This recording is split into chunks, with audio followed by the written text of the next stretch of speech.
Danielle and Whitney, welcome to the Lifestylist Podcast. Thank you for having us. Thanks for having us. I was trying to think if you're my first guest in here in the new studio, and I think I did one other one, and no offense to the person it was that I don't remember. I feel like well, that kind of sucks. Maybe be your yeah, first. That kind of sucks for them. I think what it is this is the first time I've had all my junk out of here since I moved, and I have my new wall up. It looks great. Thank you. You know, the feng shui is happening. Yeah, I feel a little more settled in here, having gotten, you know, a lot of the debris out and stuff. It looks good. Feels Thank good. you. I'm getting there. So, you know, so congratulations on breaking in the new space.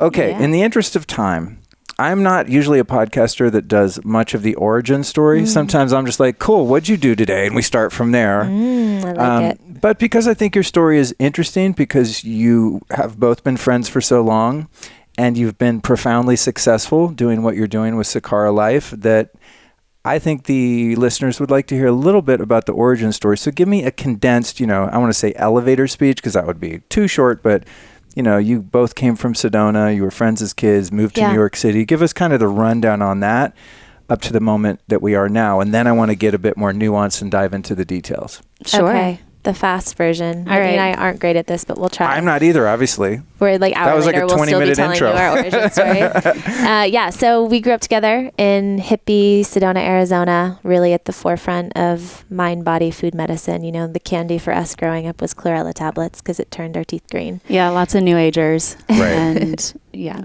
Yeah, and so I moved to New York to study medicine. My mom was sick pretty much my entire childhood, and I watched doctors save her life many, many times, and I wanted to be a part of that, and I happened to be a chemistry geek in high school. And so I went on to study medicine. I studied biochem in undergrad, and I was dealing with pretty severe body image issues. I had been dieting since the age of 9. Wow. And I learned how to count calories really well, how to count carbs really well, points, pounds. I was a great dieter. You give me rules, I'll follow them. But none of them taught me how to build a body that I felt really good in, that I felt energized in, that I felt sexy in. And I finally did a crazy 21-day cleanse in Southern Arizona with Gabriel Cousins. Oh, no way. Yeah, Love him. Oh, gee, yeah. Mm-hmm. Yeah. So he cures people of type 2 diabetes. So like that was the retreat that I decided to go on. Cool. It was a 7-day water fast and then 2 weeks of all raw food. And I was in college at the time. I gotta interject. Yeah. Because I was around at, you know, sort of the precipice? Yes. Mm-hmm. Precipice of the raw food, vegan movement and stuff like that. I was a vegetarian for a long time. Yep. When I eat all raw food, it wrecks my gut. Did you experience that? I ended up in the hospital. Okay, good. Carry on. No, you're exactly speaking to it. I didn't want to miss that part. No, it was an extreme that I did not do well in, and I did the 21-day cleanse, and on the 22nd day I flew back to New York. And Whitney looked at me and she was like, holy shit, what did you do to yourself? I had a distended belly. I had a cough. I couldn't keep food down. I had a fever. And I went to the hospital and I had pneumonia and severe gut disorders, i.e. they have no idea what's wrong with you. IBS. This is a horrible plug for Gabriel Cousins, by the way, who I think is a really knowledgeable guy. Well, I joke. She talks about this. I joke I would do it now because now I would go and it would be the spiritual transformation that I was looking for at the time. Right. But at the time it was just another diet. It was just an excuse to like not have to worry about food. Right. So, she went with the wrong intentions. I think if you go in the right way, it can be a magical experience down there. And if you go with a healthy body, I'd been dieting my whole life, so my body was wrecked anyway. Man. Where do you think you got the programming that your body was supposed to? I mean, obviously, like Western pop culture in general. But what was like a trigger for you? I don't know what era this would have been, but who were you going like? Oh, I want to be like that girl on TV, or what was the? I don't know if it was a girl on TV, but it certainly was the magazines. Like Self magazine, Women's Health, like abs. Everything on the cover was how to get abs, and then. It just really was in the culture, like that thinness was what I had to kind of emulate in order to be valuable. So that's what you felt you were you were bigger than you would have liked to have been.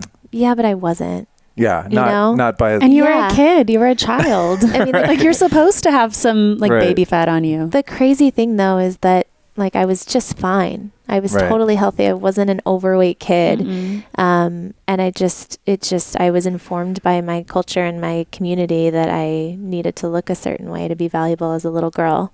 And so I turned to dieting to try and fix it.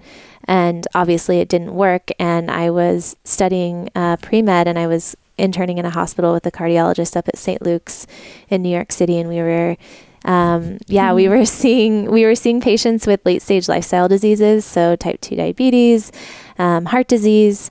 And I realized, I had this aha moment. I had just gone through this huge transformation, and I couldn't keep food down. And after 5+ years of study, I didn't have the tools to help myself heal my relationship to food. I didn't have the tools to help myself really understand what to eat for a healthy body. And then I was witnessing these patients that needed a total lifestyle overhaul, and I also couldn't help them with that. And so that's when I decided to go on and study nutrition instead. And we like to call that our rock bottom. Yeah. And we were down there together. It was the nice. rock bottom when Danielle was coming out of the hospital. I think that was an aha moment for both of us. She was living in one extreme over here, just living off of water and raw food and nothingness. And I was on the opposite extreme. I had moved out to New York to work on Wall Street and was living this banker lifestyle of, 80-hour work weeks, but we were eating whatever was available in the office. So they'd bring in White Castle hamburgers and free pizza Fridays. Right. And it was always somebody's birthday. So there were cupcakes, and they were trying to feed you food in order to keep you happy while you're working in this crazy lifestyle. And after work, you're going out drinking and networking, and just in this culture that was not healthy. And so I put on a fast 15 pounds, but it was really my cystic acne that made me desperately need a change. I had been battling with it since high school and had tried just about everything you could possibly name. I did all of the creams and pills. I was on antibiotics for over a year of my life. Damn. I really wish that I hadn't done that. Yeah. Like they were putting me on the tetracycline, aminocycline, all the cyclines. My doctor was writing me a prescription for a Z-Pack to keep in my desk drawer in my dorm at college. Damn. Like for when I had a cyst, I would just pop a Did you ever do Z-Pack. the Accutane? Oh. I did the Accutane. Damn. And with the Accutane... Not to freak you out, but have you since looked into some of the side effects of that? Oh, I feel them. Really? Yeah, for sure. Gnarly stuff. And well, they put me on Prozac at the same time because suicide can be a side effect of taking Accutane. Right. And as a woman, they also put you on birth control and have you sign a contract saying that if you get pregnant, you'll have an abortion because your baby comes out with birth defects. From the Accutane? From the Accutane. Oh my God. So takeaway just real quick for anyone listening, like if you are on that or you've got one of your kids on it, please get off it. It is bad stuff. And it doesn't get down to the actual root cause of where acne comes from. Yeah, it's just treating symptoms. And it has crazy side effects. So I had done the Accutane and it didn't work. I did different types of hormone pills, spironolactone, which blocks androgen in your body.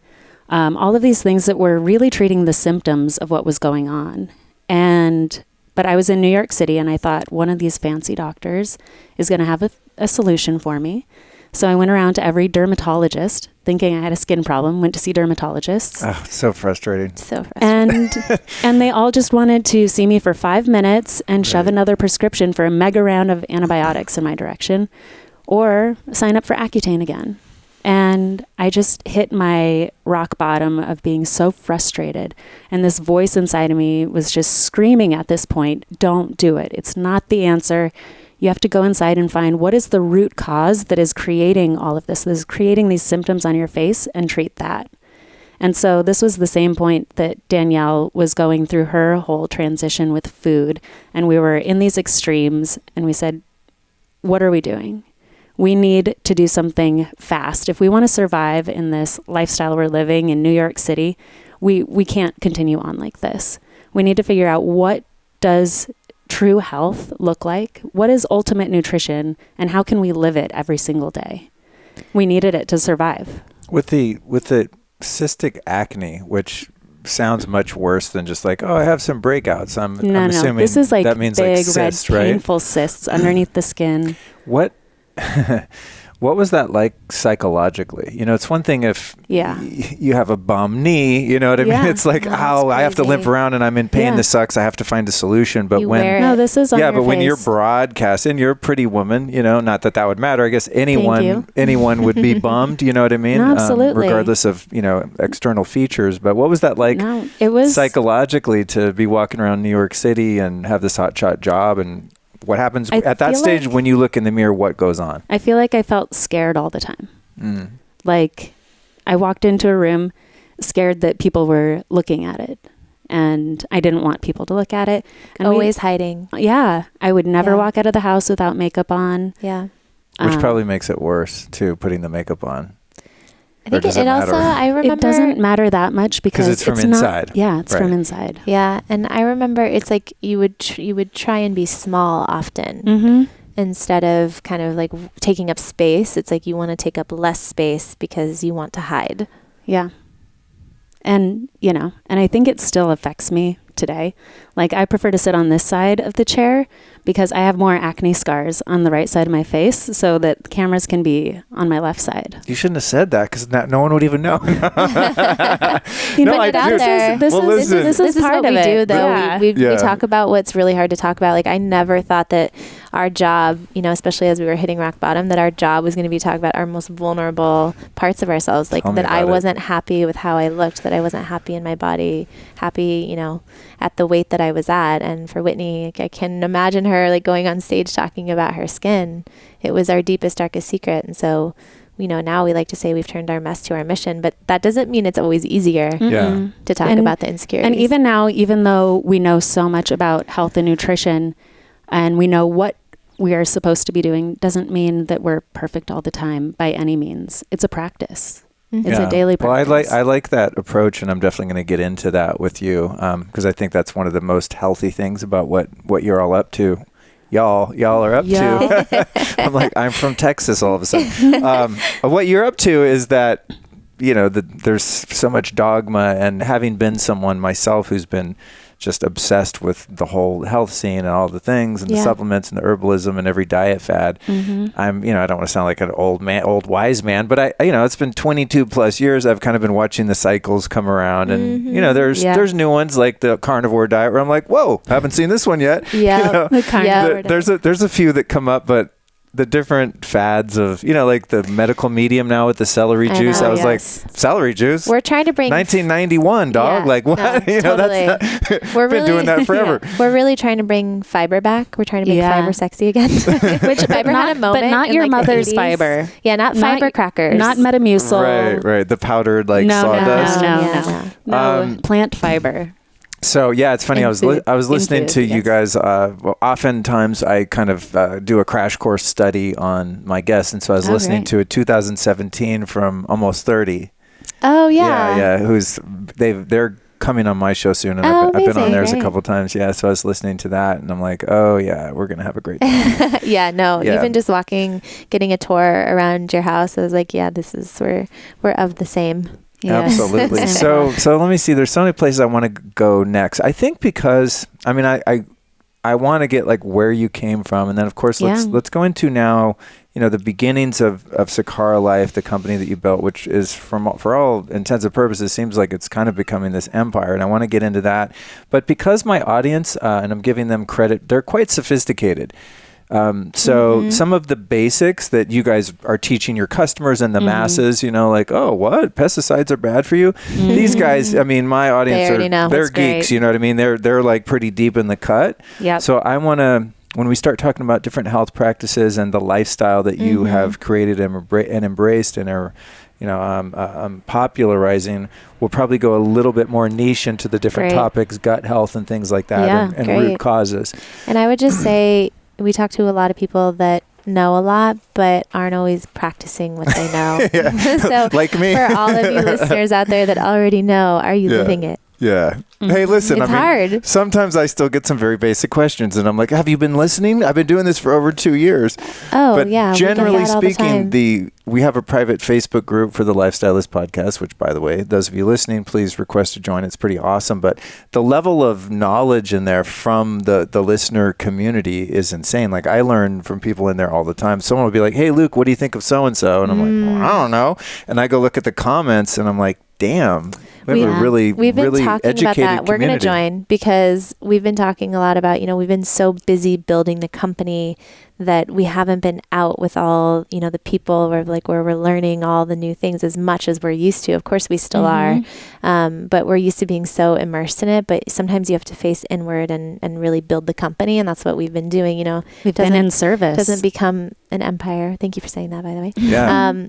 Just without effort. When I was listening to your 2017 interview, I think you guys said you had 80 employees. And I was just sitting there going, oh my God, I'm stressed out already. Now we're at 120. Oh my God. So take me back. Take me back to... Right, we kind of told you the why. Yeah, okay, the why. So you guys are having all these individual health problems. You're looking at each other, scratching your heads, like, what the F is going on here?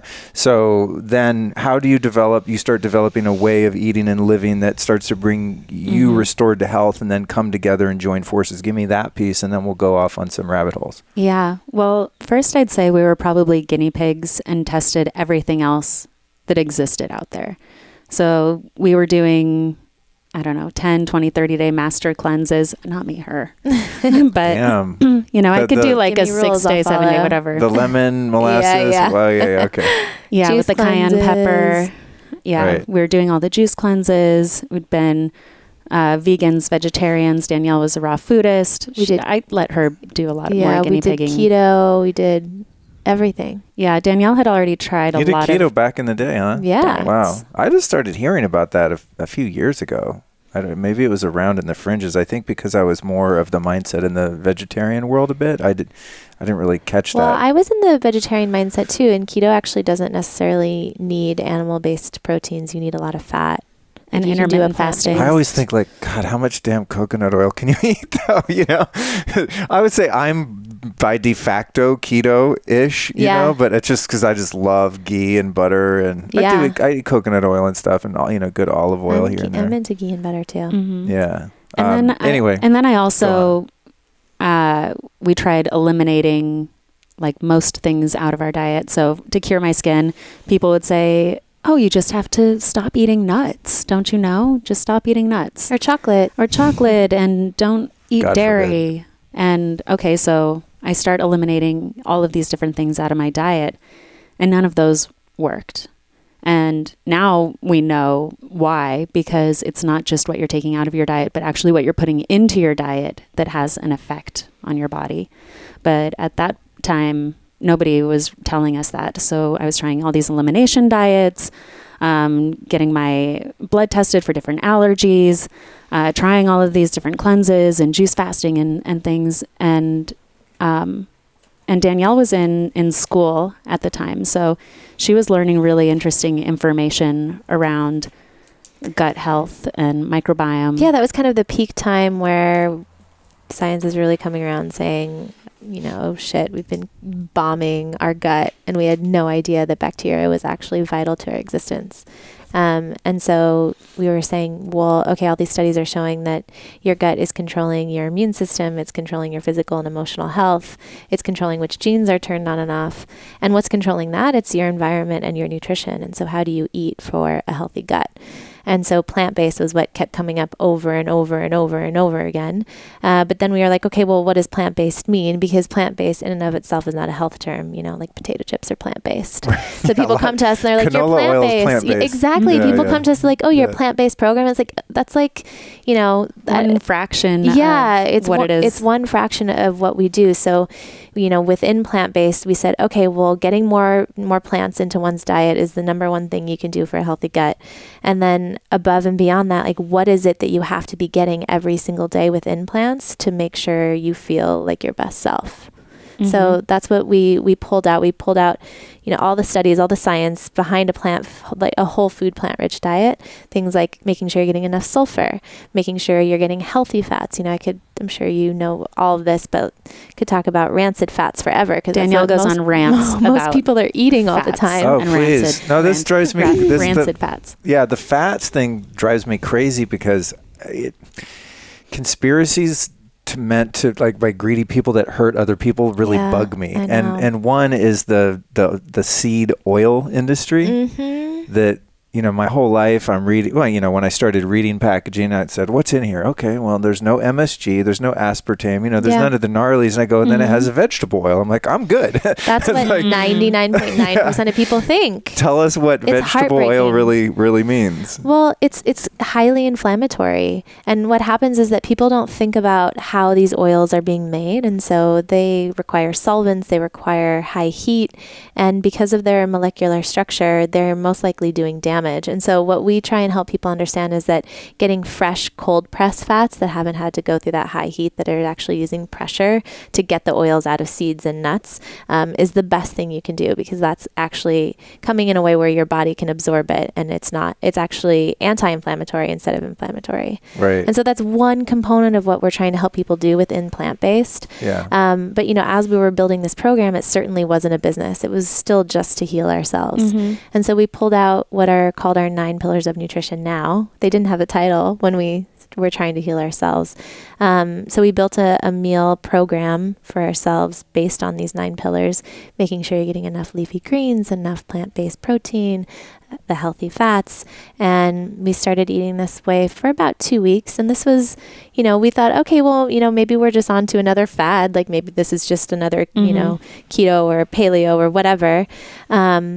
But it took about 2 weeks of eating this way, and our entire lives switched. We've been talking a lot. That fast, huh? Oh, that fast. We've been talking a lot about polarity recently, and I feel like our poles switched. So our poles were in the wrong places, and then after eating this way for a couple of weeks, they flip-flopped, and we started to feel like ourselves it wasn't again. like everything just cleared up in 2 weeks, but you felt it. The shift. For me, it was my digestion completely changed, and with that, the inflammation in my skin started to go down. The breakout started to lessen.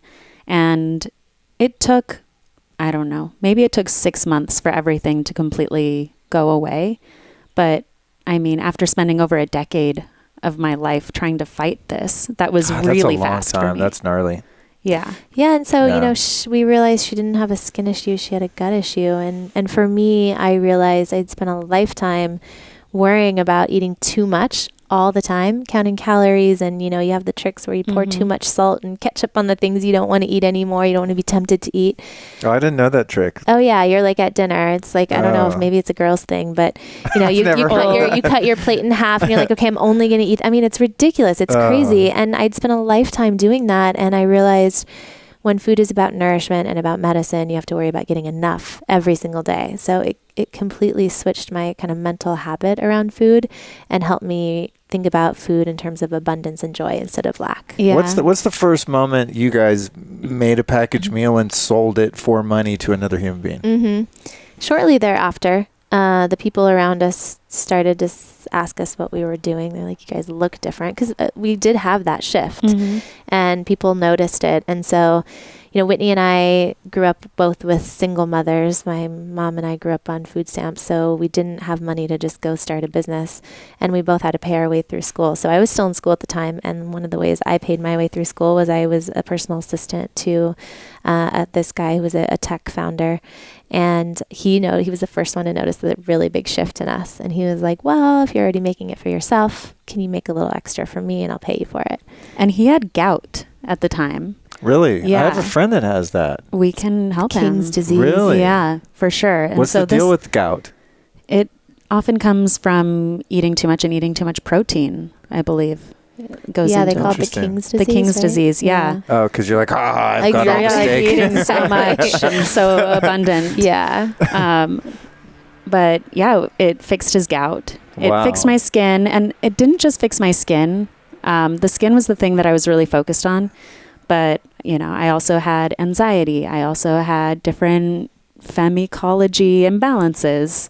And once I started eating this way, it fixed all of those things, that I realized all of those were connected. I don't need to like go see somebody for my anxiety and go see my gynecologist over here and see a dermatologist over here. It was all coming from the same place, from my control center of health, my microbiome. And what a beautiful reminder that food is medicine. I mean, as a dieter, as a serial dieter, I had been taught that food was there to just give you energy. You just need to get enough calories to have enough energy. Or it makes you fat or thin. You never really understand that it's therapeutic, that every bite you're taking is informing your body on how to act and react. And so when you think about food as calories, you're just thinking in equals out. And it's such a misrepresentation of what food is meant to do. Can you guys talk a little bit about the calorie myth? I think there's actually, isn't there a book? Jonathan Baylor, I think, wrote a book, which I haven't read, but I've listened to a bit of him, and I believe it's called The Calorie Myth, something like that.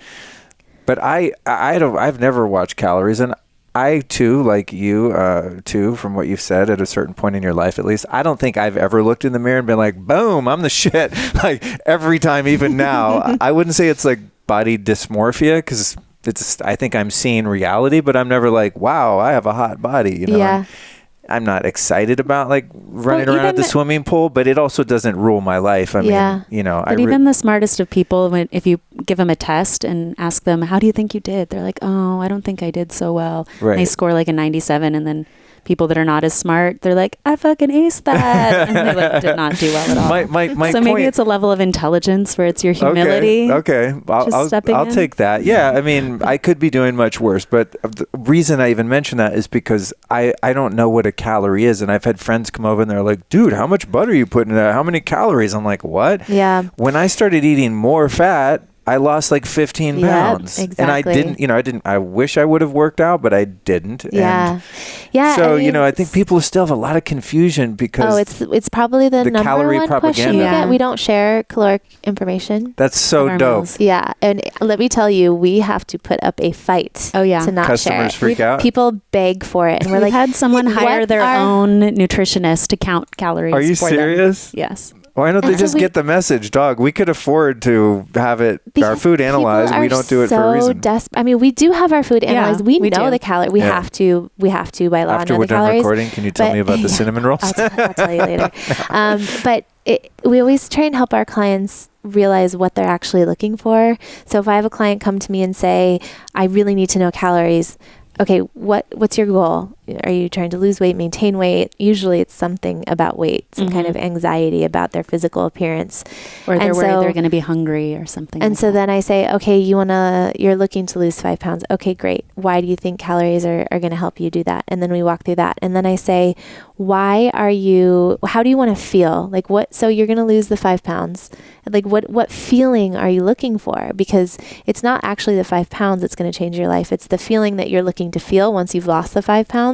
Right. And so what is that How feeling? does your life change after those 5 pounds are gone? And then once we kind of hone in on the feeling, it's okay, well, then maybe we can start to just change your mind now, because that's really all that has to happen. So good. Is that you have to change your mind. Yeah. And then along that, it doesn't mean we're not going to help you lose those 5 whatever pounds. But by changing your mind, like that's part of the ecosystem of a healthy body, of losing that weight is actually changing your mind. And my guess is you're not coming to us to learn how to count calories for the rest of your life. Like nobody wants to sit there and count calories. That's not fun. And would you say that it's true that on a calorie topic that not all calories are created equal either, right? Because you could have a spoonful of ghee and it has a zillion calories, but it reacts differently than the calories. Canola oil. Yeah. It's going to become fuel.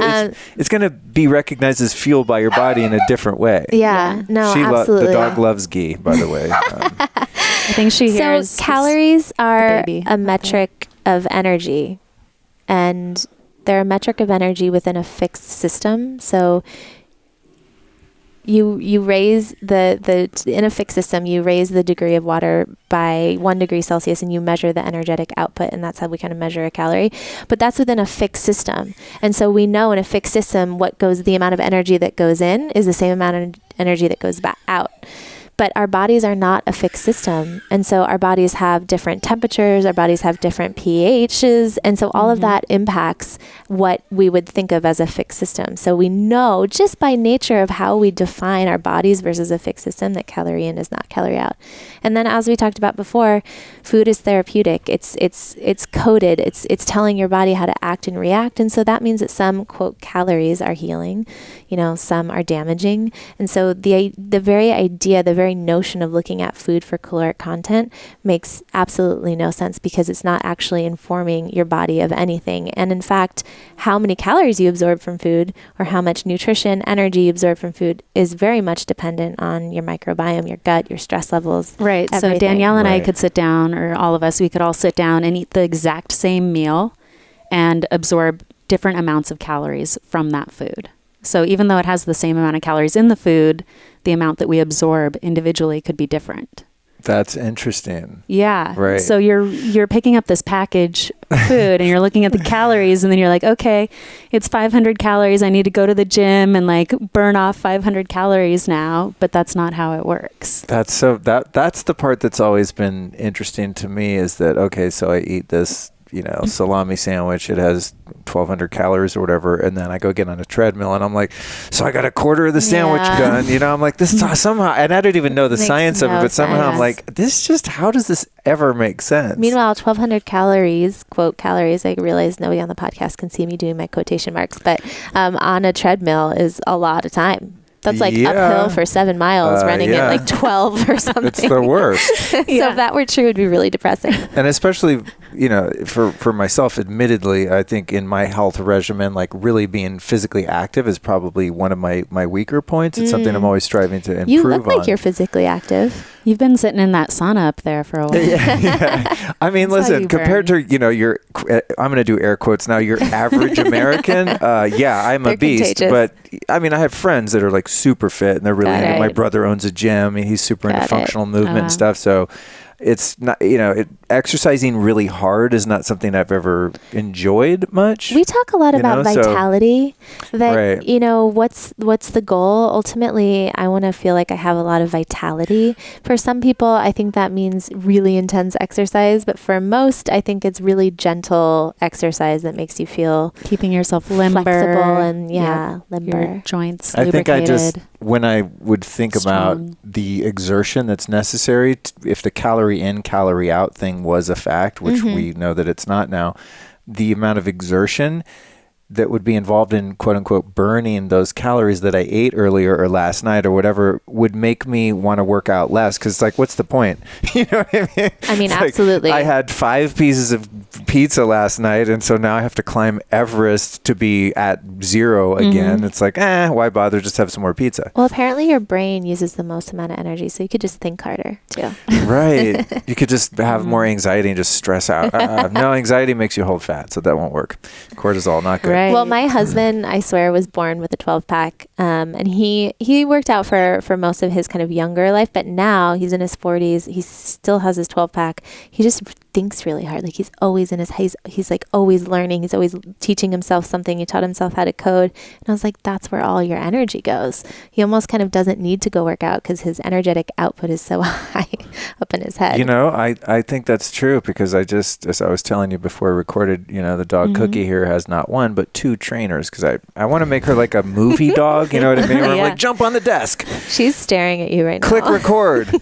She's listening. But the trainer comes over and we do all this really taxing mental work with her, she's all these commands, and then we come back and she's just like, she's down. Maybe I need to do that more with my Aussie. I swear to God, she's more worn out from that than a long hike.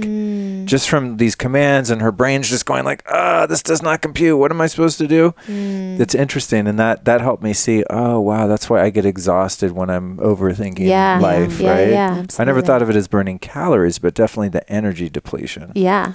I want to ask you, as you two have scaled the business to your 120 employees now at this point, and you've remained friends this whole time. It's always, I don't want to be pessimistic, but I'm always somewhat surprised when friendships last throughout a business partnership, seeing people partner up all the time and kind of having a negativity bias for friends. They're like, we're starting a business together. Secretly, I'm always like, oh God, this is not going to end well. Because so many of them. The business or the friendship. Yeah. And the same thing with a couple that, elects to start a business together or something like that. When two people are kind of pair bonded and really close, and then there's this third entity that's introduced as a business. Baby together. As you, totally. As you've scaled, what are some of the challenges just interpersonally you guys have had to work through? Who's doing more work and all those things that come up that can then stress the friendship. Yeah. I think a few things about that. One, what are you going to say, Danielle? Yeah. So one, we speak telepathically. So right now we're talking. You just can't tell. Right. But our friendship is rooted in a very deep trust. And I think that is what gets us through anything that might be considered hard for another coupledom starting a business. So that trust and that friendship means that I always trust she's doing her best, that I always trust that she has the best interest of me and the business on her mind in every decision she's making.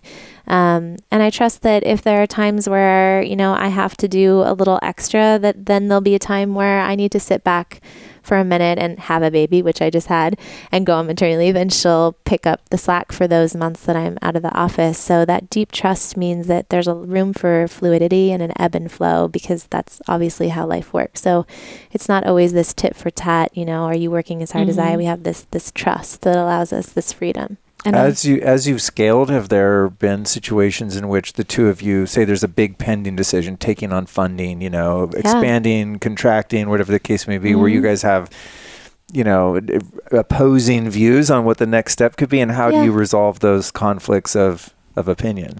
We have certain keywords with each other to express when we feel strongly. Now I'm doing air quotes. Just moved right down the line. Everyone watching on YouTube is stoked. They're 100% with us.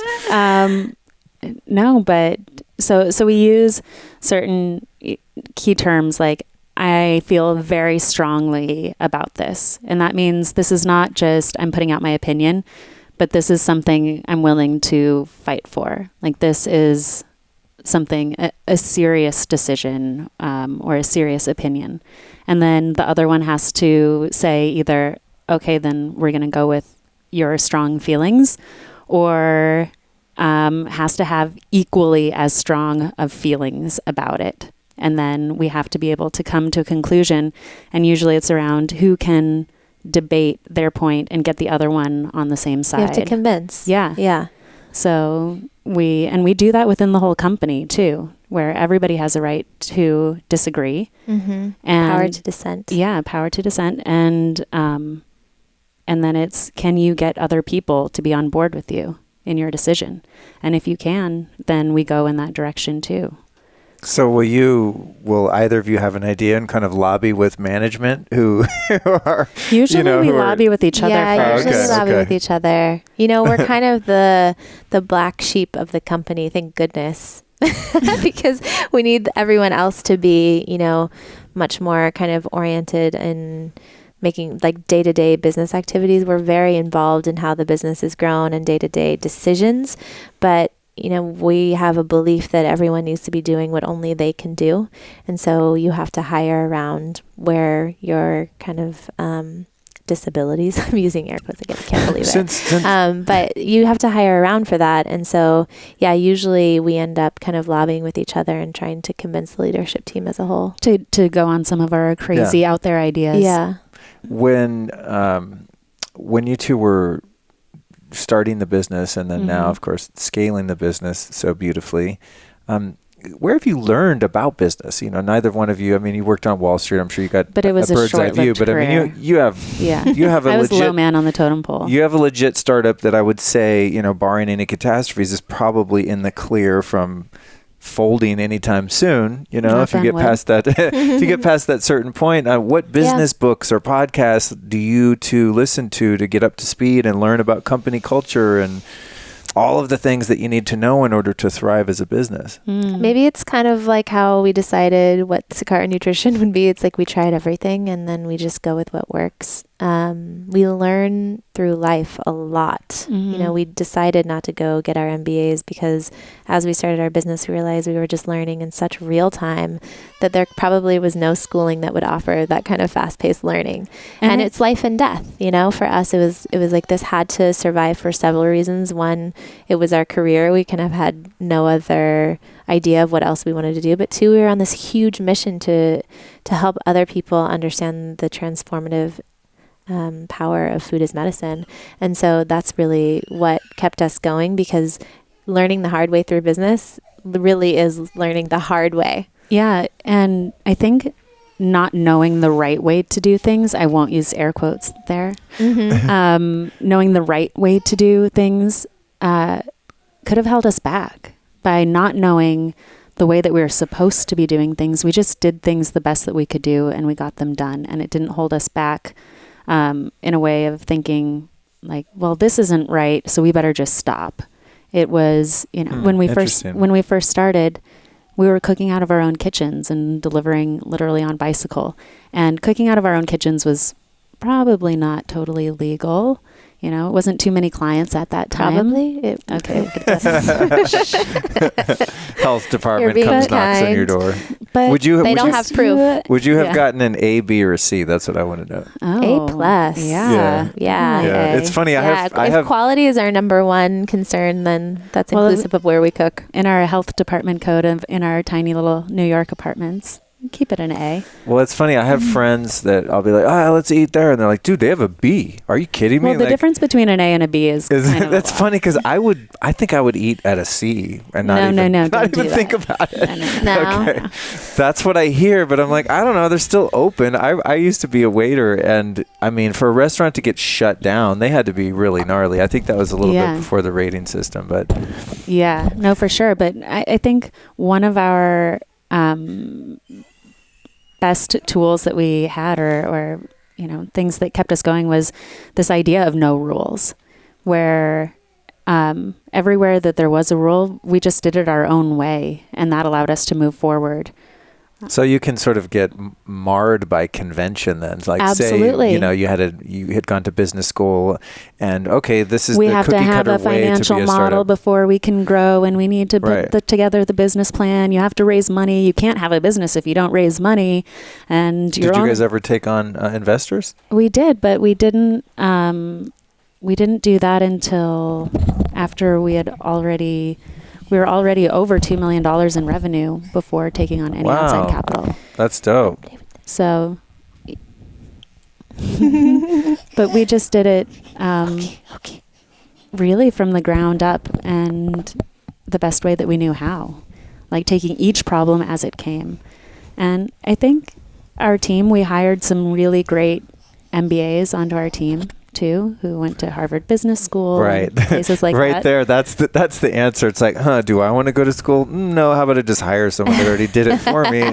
And they're awesome. I mean, isn't they're it super smart? Yeah. As business owners, though, isn't the most fun part the creative? You know, hey, I got an idea. I know this sounds crazy, but let's do X. You know, and I feel and then having like nerd bean counters, and I'm totally not discrediting intelligent, educated people, but I think it would be fun to kind of be able to play around and then have someone go, okay, this makes, 70% sense, just so you can assess the risk and then proceed forward with, some. That sounds really good, but that's not exactly how it happens. I think when it's your baby, we're still so involved in so many of the day-to-day decisions. We're actually talking about how to get out more because we have this amazing team and we're kind of not utilizing them as much as we really could. Like, I don't think we have to be as involved in the day-to-day decisions as we currently are. And so that's kind of one of the I don't know, I don't want to call it an issue, but it's kind of one of the things in front of us that the next hump we're trying to get over is what we can only do is exactly what we're doing right now. The 10 people on our leadership team from Harvard Business School, don't want to come on a podcast and be the face of the company. Right. And so this is what only we can do. We need to make sure that we are actually doing it, aren't caught up in ops and finance and all of those things. But I would say that actually that learning curve for us was really fun.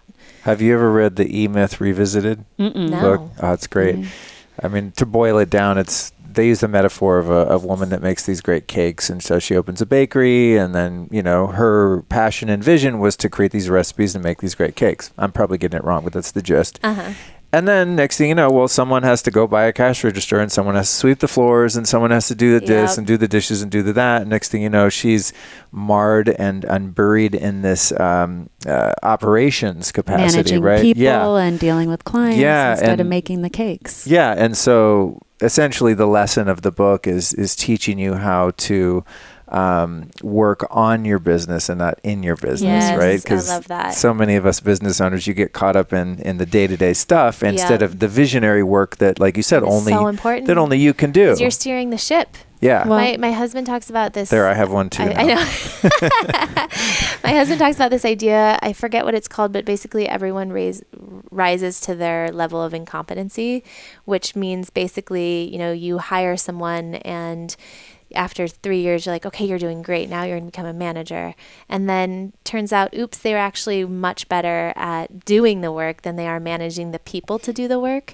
And so that's something that's constantly on our mind as well, is like, how do you make sure that as people rise within the organization, within the company, it's kind of like they have to face the same things we do. We have to make sure we're only doing what we can do. And so how do you make sure that people can rise within the company, but also doing what they're really good at?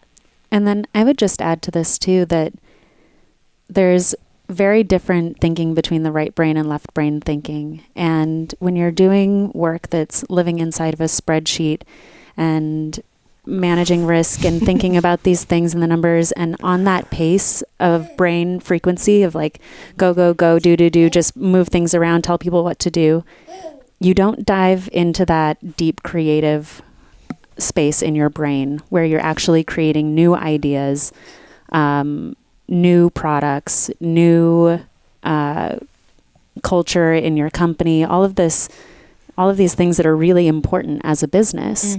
And so you need to have the right people in place in your company that can take some of that off of your plate so that you have the time to get into that spot of creativity so that you can grow new ideas. I kind of think about it often as like with creatives are really special. We have some great creatives on our team too, who are creating art. And it comes from a place that is inside of your soul, really. And we believe that people on the other side want to buy a piece of your soul. That's really what they want to buy. And if what you're offering comes from a pure place and from that spot where you're totally tuned in and connected, then that's what they want to buy. And so you have to make sure that you have those people that are continuously creating and growing. And then you have the other people on the other side that are kind of harvesters, and they take the creations. Wow, that's cool. And they put it out. See them. Yeah, and they farm it and they sell it out to the other people. I don't think they teach that at Harvard Business School. No. That's the way my brain. I'm like totally with you. I'm like, oh, duh, of course that makes perfect sense. But we're speaking at Stanford at the Stanford Business School on Friday, so maybe we should teach that there. That's an amazing way to view that. And speaking of art, there's something that I've noticed from early on. I think I found out about you guys maybe 4 years ago, something like that. Maybe a bit before I started the podcast and was ordering some of your food and whatnot. And one thing I noticed from the very beginning, at least the beginning of when I found you, is the branding and the whole, just the photography, the typography, all the things is just like so perfect and spot on. And thank you. As I said earlier, having been someone that's been around the health nut scene for quite a while, it didn't used to be that way. Like most companies involved in this space, like the branding, the logos, the colors, everything was like, it's just really ugly. I mean, a health food store 20 years ago, you'd be hard pressed to find a cool looking label on something, right? It's all just real granola, when we granny started, granola vibes. People still thought that eating well meant you had to wear tie-dye and Birkenstocks. And not shave your armpits. Yeah. Right.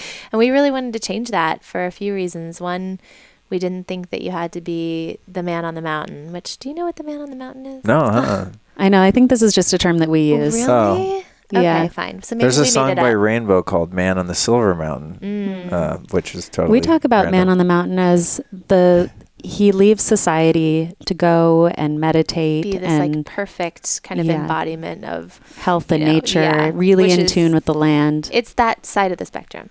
Right. And so the renunciate. Yes, right. Exactly. And so we wanted to help make sure people understood that they didn't have to be the men on the mountain to live this way, that you can integrate and you can kind of be live that city life, which is what we were doing at the time, and still eat really well, feel really good, and kind of have the space and time and thought to say, okay, I want 20 minutes for meditation. I want to eat well. I want to get high quality food. And then also, maybe I want a martini on the weekends, or maybe, late night out, dancing all night, and you come home in New York City, at least it's like a 3 a.m. pizza is the slice is like the thing. Yum. And we didn't want to have to say no to that. And so we decided to build the brand, one, in a way that people could understand that it was health food, but kind of disguised as, chic, what people were used to seeing and looking at, which was, Celine, or like these fashion companies that turned people on. Fashion companies that put lead in their lipstick. Yeah, I know. Minus that. But I know what you're saying. We wanted to turn people on, and we thought that, that if we could, the only way we would be successful is if you'd actually eat the food. So first we have to convince you that you even want to be a part of this lifestyle. Right. And then we deliver you the food, and then it has to be really good, and it has to give you all the results you're looking for, blah, blah, blah. But first we have to get you in the door. And how we get you in the door is by reminding you that it can be this sexy, seductive lifestyle also. Super smart. I love it. And it's just nice to look at. You guys sent me some food, which is lovely. Thank you. It's great to have a podcast and people, hey, we want to send you some stuff. I'm like, yeah, no, I need to research this. Please send me all the food. Actually, I probably need to eat for about a month before the interview just to really get a sense. Yeah. But, it's like I said, one thing I noticed from the beginning, and I just, I'm a visual person. And so those things really stand out. I noticed the details. You open the box, it has a cool little kind of sacred geometry, little diamond shape. Like there's subtleties there that are cool, and certain from people our like Sedona me. roots. Right. But some people there are people like me that notice that and would be turned on, as you said, by that. Yeah. Whereas something's not presented in a way that is palatable, at least to the eye, and looks like it was thoughtful and well designed. It just has less value. So it's a good value add where you're buying into this lifestyle and you want to be healthy, but you don't have to lose kind of your taste and aesthetics, which is super important for people that are a bit more urban, that aren't, living in a hippie town, like going to the farmer's market. If your avatar is a 35-year-old, hotshot entrepreneur, lawyer in New York City, or supermodel or whatever, they're not going to go for that. So and we also like to talk about this idea that joy is a nutrient. So, when I was my yo-yo dieter self, it really was, I would kind of follow the rules and led this life thinking that lack had to be part of it.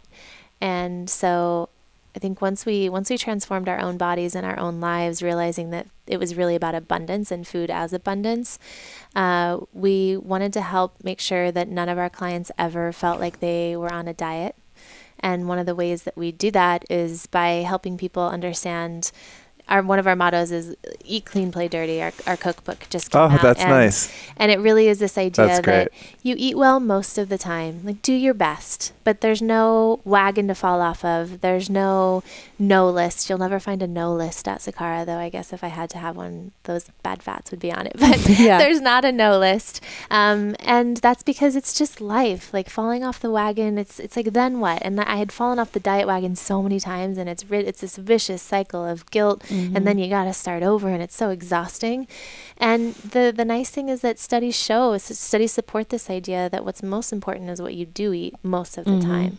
That every time you sit down to eat, if you understand that what you're about to ingest is informing your body, not just how it's going to feel in the immediate future, but the long-term future as well, then I think you start to understand that what you do every single day is what matters, not what you don't do. So if you do have that martini, or that just happens to be my thing, you can have your own. Clearly, you can have your own joy. Maybe mine's anything with sugar. I was going to say maybe that's the airport Cinnabons. Oh my God, the best airport crack. As long as those aren't what you do the majority of the time, then you still reap the benefits of your body lifestyle. can handle it. Yeah. I mean, I think that's something that is really important for all of us that are in the health field in one degree or another. Is exposing the neuroses, and I'm sitting here pointing the finger at myself, of orthorexia and this obsession about what to eat and what not to eat. It really is a fine line, a double-edged sword there, where you're being conscious about what goes into your body and, your environment and toxins and EMFs it's a and rabbit all these things. hole, but for sure. It's really overwhelming. But I was it's tough to find a balance there. I was thinking about this when we were kind of taking a tour and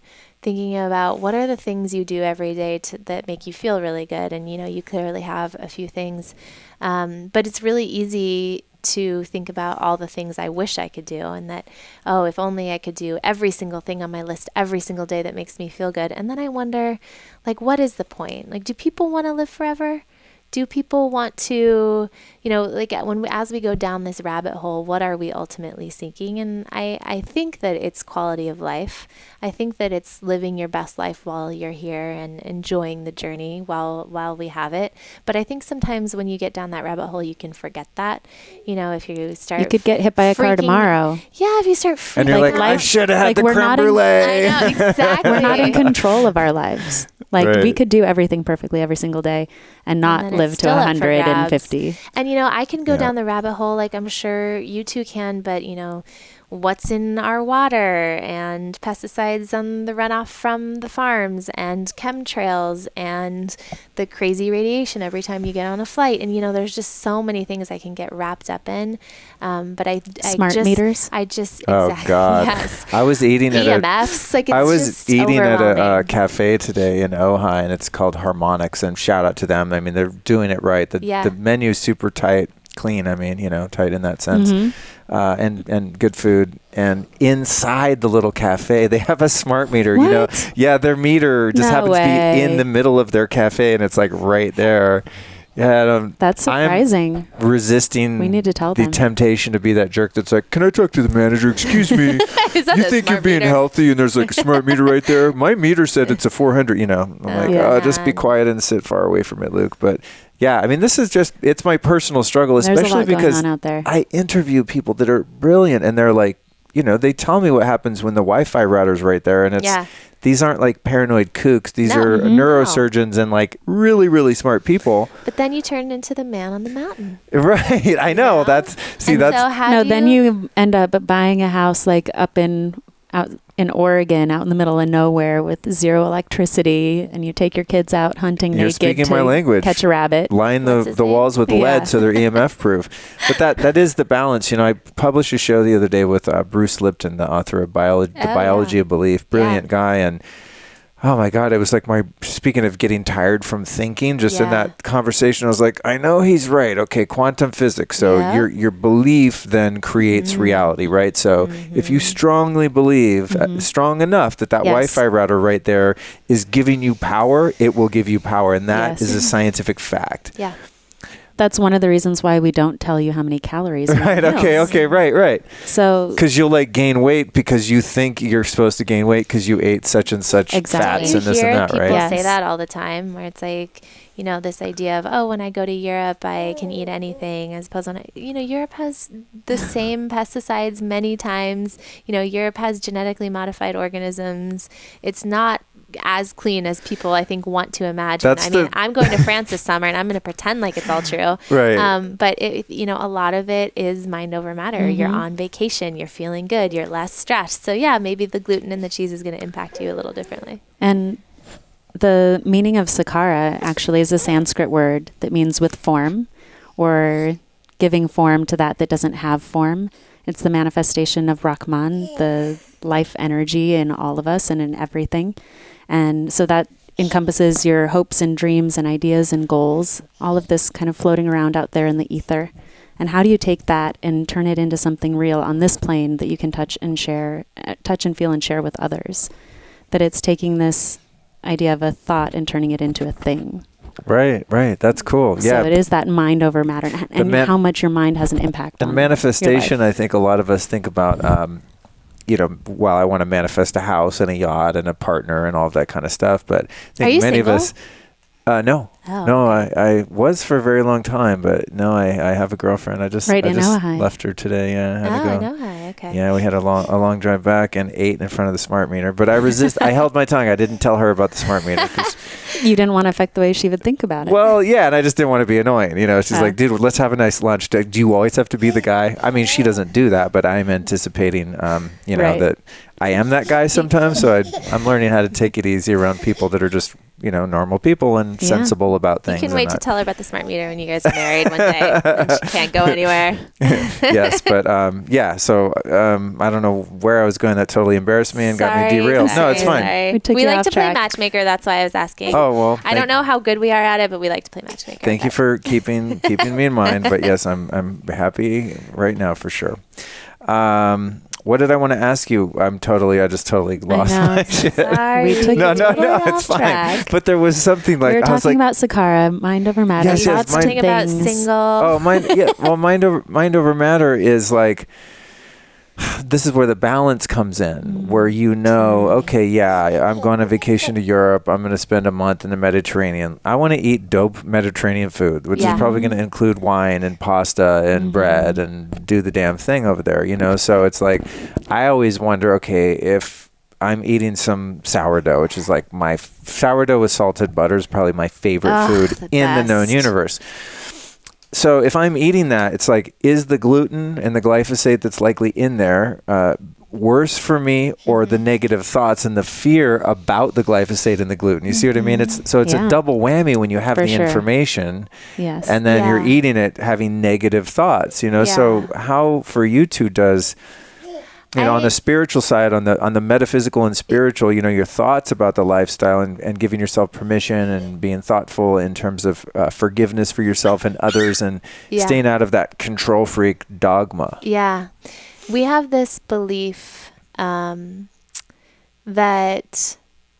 Oh my gosh, I totally just lost my train of thought. What is your belief? I don't have any You beliefs. have the cutest baby I know, ever sorry. on your knee. I'm really multitasking for everyone on the podcast. There's a baby in my lap. She has a lot to say. I know. I think you were just breastfeeding on YouTube. Is that even allowed? Yeah, I don't know. Right, I'm going to get censored off YouTube. I think tried to hide it. Very G-rated. I got it though.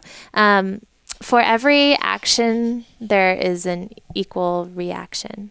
And so sometimes I think about that in terms of what you're saying, which is, and what I was saying before, which is no matter what, there's going to be an end to our life. And so along that journey, there are going to be things that make sure our life ends, right? I'm not trying to get morbid. There's a brighter point to this, but that for every action, there's a reaction. So, if you decide to eat the glyphosate-ridden food, if you're getting joy out of that, and that's your reaction, I think that is more important than the actual kind of biochemical, physiological impact. Does that make sense? Yeah, absolutely. Whitney's as long as you don't do it it all the time. Well, but wait a second. I believe that you could live on Oreos and Cheetos all the time, and as long as you're super happy and you love them. Well, this is like the question of energy changing energy, or energy changing matter. Right. And so this idea matter of like to matter, energy to energy. Yeah, or like it's like this idea of we have this belief that if you want abs, you have to go do a bunch of ab workouts, right? But I believe that you can think yourself to great abs. But I don't know if I have the mental, strong enough belief system. to make that happen. But that doesn't mean I don't believe that it's possible.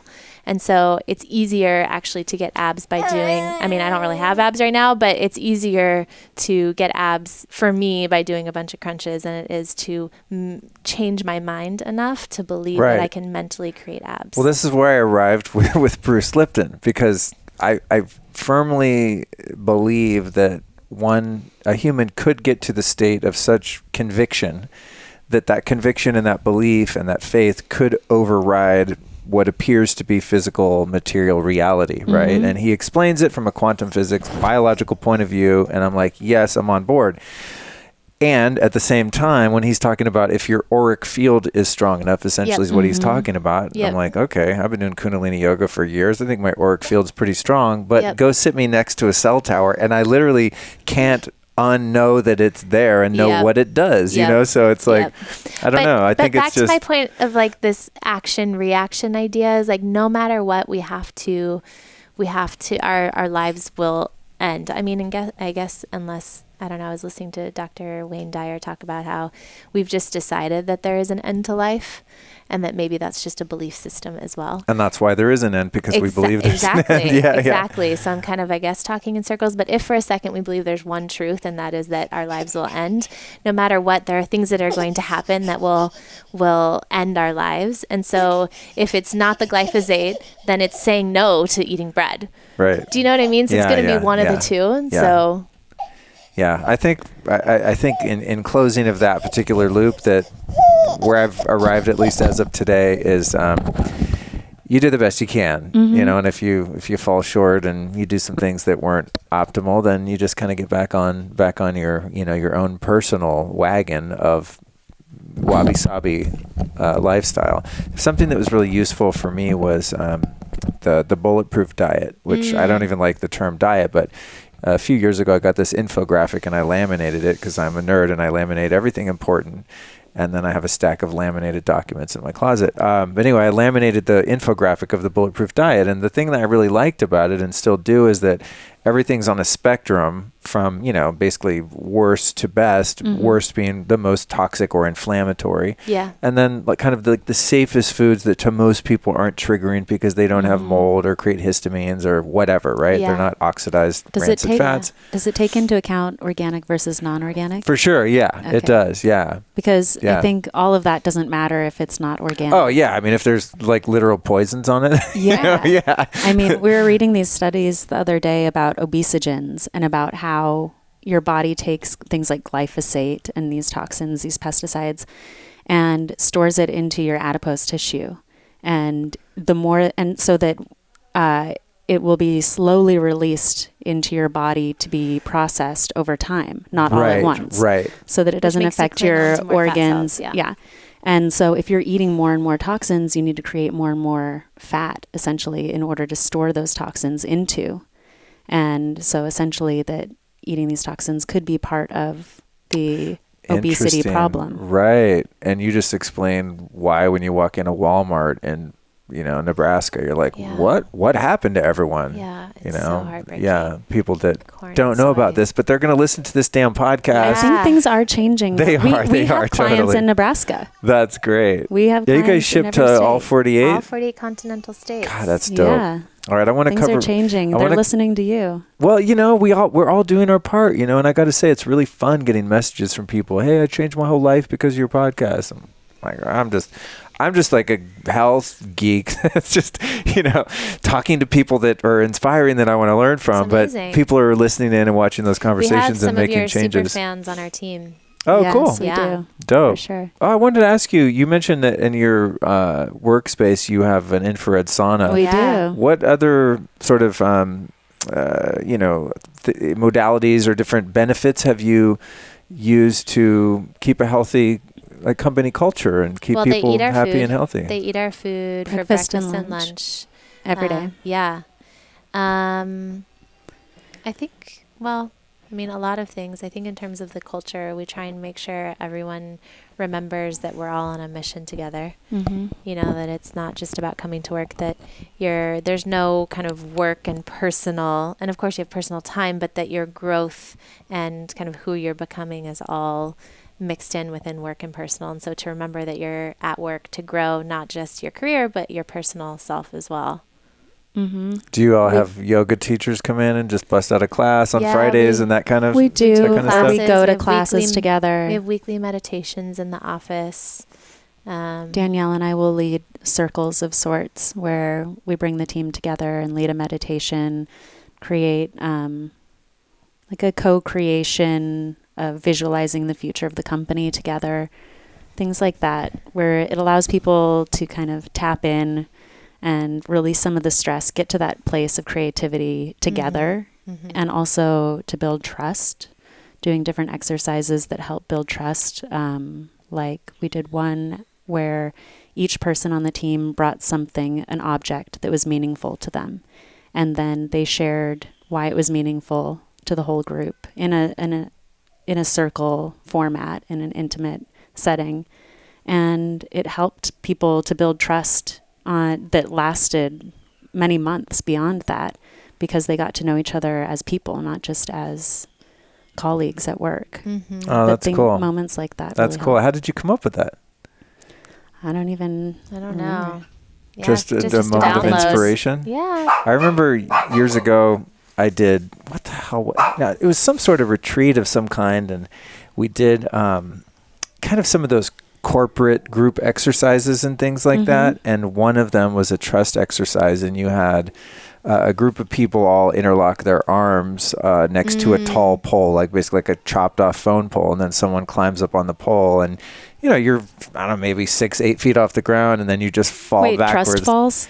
Is that what they're called? They have a name? Yeah, we were just talking about those the other day. Yeah, and I mean, I've done a lot of funky shit in my life, but that one was actually really cool to be held and received like that. I never forget that. It's a really interesting feeling, and also being the one that's holding to and having people fall, and the various levels of terror going on within each faller, and it was actually really cool. I thought, man, if I ever had a big company, I would investigate all that kind of stuff and really have some fun with it. I mean, the HR and culture is fascinating. I will honestly say that when we decided to build a company, I never thought the hardest part was going to be managing people, but it really is. It's the hardest part of what we do. And we have a very logistically complicated, difficult business. We're delivering fresh food that has to look beautiful. It has to be really delicious, and it has to offer real results. We're delivering millions of meals. It's a complicated business, but still the hardest thing is making sure everyone feels happy and inspired. And you just segued me so perfectly into my next question, which is going to be a little bit about the supply chain and how that works, because your food arrives super fresh, it's beautiful, and especially when you're dealing with produce, and you guys have obviously like amazing fruits and vegetables and plant-based, so there's a lot of that. And like I said, there was a lapse between ordering your food and when you guys just sent me some. By the way, my power was out for 2 days. Oh. And someone, I forget their name, from your team was lovely, and she's like, hey, we're going to send you some food, but I know your power's out. And I was like, you know what, I just have faith, send it. And it arrived on my doorstep, and like an hour later the power went on. So I was able to gobble it down. But maybe it was Sakara that turned your power back on. Yeah, maybe, right? It was meant to be. That food was not to spoil. A lot did in the 2 days prior. But anyway, the question I have is this: as you begin to, you have very stringent rules in terms of the origins of your food, the sourcing, right? Quality. So you want to get really great quality produce, and obviously it's organic and all of that. How do you find and vet farmers? How did that happen in the beginning and now? And what do you do to make sure that someone's, and maybe you don't, but that someone's not monocropping and destroying the land organically, and things like that? Give me the whole farmer relationship and how that's evolved. Well, it started with us just going to farmers markets. When we were cooking and delivering ourselves, we would just go to farmers markets and talk to people. And that's actually how we learned a lot about what organic means and what a healthy farm means. As we've grown and progressed, we've learned that, farmers don't generally have a lot of tech support. So it's not as if they have this tech platform and we can just go on and order everything we need. And the beauty of that is that it forces you to get on the phone and have real conversations. And actually go to the farm and visit them. The farm. Yeah. And so you farmers get to know don't them. Answer email. Yeah. You get to ask questions. I bet.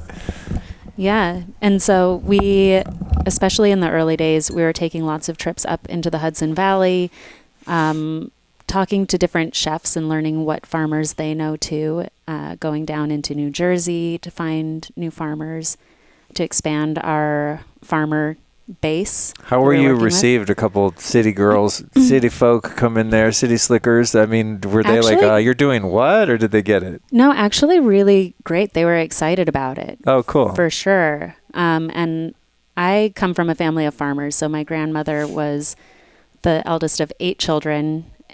She had 7 younger brothers, all farmers, and their kids, a lot of them are farmers, different types of farmers. A few of them farmed for Tyson, so not the types of farmers that we work with, but farming, some farming seed, some farming rice and soy, things like that. But hi, Cookie. But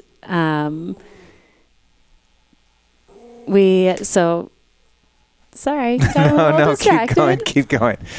Editors, please check out the whole cookie fiasco. Take Cookie.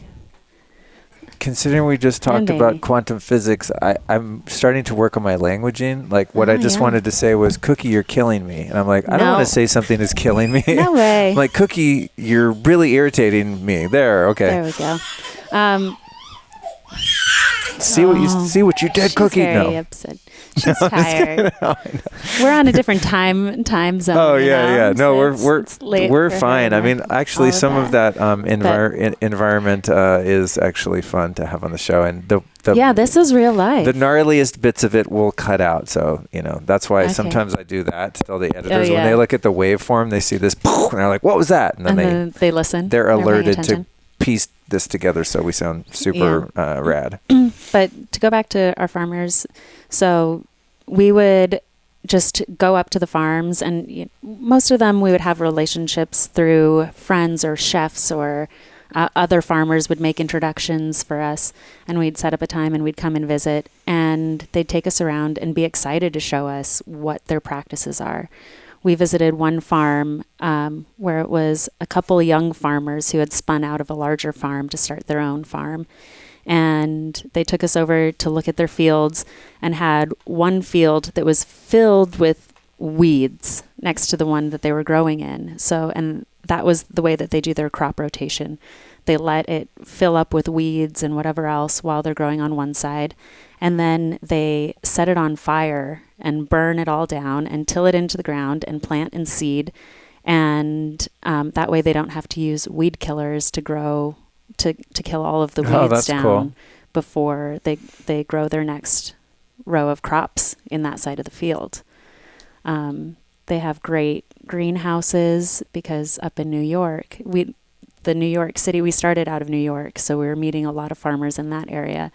And to grow things throughout the year, they have to become really good at greenhouses, or we actually have started working with some urban farmers that are doing vertical farming inside the city. What? And that's super fascinating. Oh, cool. Because they know exactly what minerals and nutrients is needed in the water to help grow the best greens and things like that. We still love to get a lot of our ingredients just from nature and get all those microbes from the earth. But these greens are really amazing and nutrient rich, and the farmers are just awesome, really trying to move things forward in the way of farming, especially on the East Coast. Right. So if people are, east of the Rockies versus west, is most of the food coming from New York farms or East Coast farms, or what's the radius kind of the, the two coastal areas? Yeah, that's pretty much it. If you're in the East Coast area, you're getting it from the New York area. And if you're like you in California, it's coming from California. We have a kitchen out here, and we source our ingredients from up and down California. Right. You guys have amazing produce out here. We're lucky like that. We have a lot of sun. It's delicious. We don't have too much water. We got a lot of sun. Yeah, that's true. Yeah, it's all the almond trees. They soak up all the water. Yeah, it's funny. And people talk about, you want to eat food that's local to you, but really for us, you want to be eating the food that's local to our kitchen, so it shortens the time. Like with that urban farm, they could be cutting it at noon, and then an hour later, because they're so close, it's going into the meals and then going out to our clients. That's rad. So we super talk about fresh. Freshness as the new local. For people that don't have the option to going to a farmer's market, support companies that are shortening that supply chain. Yeah. Yeah, that's a really good point, because I always think about, local, seasonal. Seasonal really makes sense to me, because I'm always going back like Paleolithic, right? No matter if you're eating animals or not, but just, how have we evolved? What has been the most successful strategy? And it would have been whatever was in season. So I'll be eating like my frozen blueberries from Maine in whenever it's not blueberry season, kind of going like, I'm actually defying the laws of the cosmos right now. Not a big deal. There's but worse you're also things sitting in your nice heated house. Right. But it's not like you're in a cave in the cold. There's a lot of levels of the domestication. You know what I mean? It's like there's the environment we live in, and then there's the food. So eating seasonally makes a lot of sense to me. But what you guys are saying in terms of the journey of the food, the freshness. So it's not just like, how much diesel fuel was burned by the trucks that had to drive it from here, but It's actually the vitality and the life force. Yes, you know, that's exactly it. Exactly. And I think that's cool. something we can talk about with your audience that not all audiences can appreciate. Is we do think that life force is important. Life energy, that life energy, that's part of the nutrition that you're getting from the food. And so if it's coming, and with our supply chain, we have these direct relationships with the farmers, so we can get it straight from the farm. It's coming into our facility and going straight out into your home to eat it, instead of if you're buying from the grocery store, then it's already come from a farm. It's gone to a distributor. It sits in the back of the grocery store for a few days. It sits on the shelf for a few days. It sits in your home for a few days, and then you eat it. It's taken away some of that. That's really interesting. Yeah. Actually, my girlfriend a couple of days ago was telling me about some culture that doesn't even store food. Like, to them, food is like, if you didn't just get it out of the ground, then it's bad. It's already spoiled if like you carried it around for a while. Yeah. Interesting. Yeah. As soon as you take it out of its source, from where it's getting its energy and its life energy from, so you pick it off the tree or whatever else, it starts actually eating itself in order to stay alive. So it decreases in nutrients in that way, the longer it is removed from its source. Yeah, it has natural degradation. Exactly. Right. Very cool. See, I always learn so much, even when I said, our audience is pretty savvy, let's go deep. But I'm like, wait, that's really fundamental and basic, and I never thought of it that way. A lot of what we talk about is actually really logical and basic, yet people still they're like, not doing it, or trying to get you to get eat it. more veggies. Yeah. Okay. Yeah. Or like even this idea of organic. It's like sometimes people say, "Oh yeah, but it's expensive and it's just for the elite." And I'm like, "Well, it's not supposed to be. It's just how food was. It was just how food used to be before we started throwing all these pesticides." That's what I always say. I've always found it irritating that we have this special designation for normal, natural food, and we call it organic, and then we call the Frankenfood conventional as it, conventional, it's such meaning like misnomenclature. Meaning normal. I'm like, we live in this matrix backwards, upside down land. It drives me crazy. It's not by accident. Yeah, right. So I'm taking a peek over your shoulder at your notes, and I see in big capital letters, poop, exclamation point. You're not supposed to tell people. That's my secret note. Well, when I first got into this stuff, the herbalist that I was following in the very beginning, specifically a guy named Dr. Richard Schultz, has a company called American Botanical Pharmacy, and they're interesting. They're only like B2C. They don't do retail. It's interesting. They've just always kept that business model for the 22 years or so I've been using it. But his whole thing, he was trained by the Hulda Clarks and all the original like raw food and juicing and natural cures for cancer, and Dr. Christopher, who's a great American herbalist. And anyway, his emphasis was always on the bowel, right? And the elimination, not just the bowel, but all the elimination organs and the detoxification organs. And that was something that was really popular in the mid-90s when I got into this. So everyone was going and getting colonics, and that was like ground zero. The very first thing you do is become regular. And he had a teaching that indicated, and I don't know if this is a fact, but it made sense that he had gone around the world and studied indigenous peoples that had not been industrialized at all. There were probably even a few more tribes back then, and found that a natural human in the wild will defecate. I love that word. It's so foul, defecate. Sorry, audience. It's like actually worse than just saying shit. No, it's true. Your baby's young enough, I can still say shit. Yes. You totally can. I'm learning how to watch my language around certain people. But that a natural human will drop one 20 minutes after they eat. And obviously that's the meal before. But it's literally like they're going to go 3 times a day. If they eat 3 times a day, if they eat 5 times a day, they're going to go 5 times. And I'm thinking like, I mean, I don't enjoy going to the bathroom. I don't want to do that 5 times a day.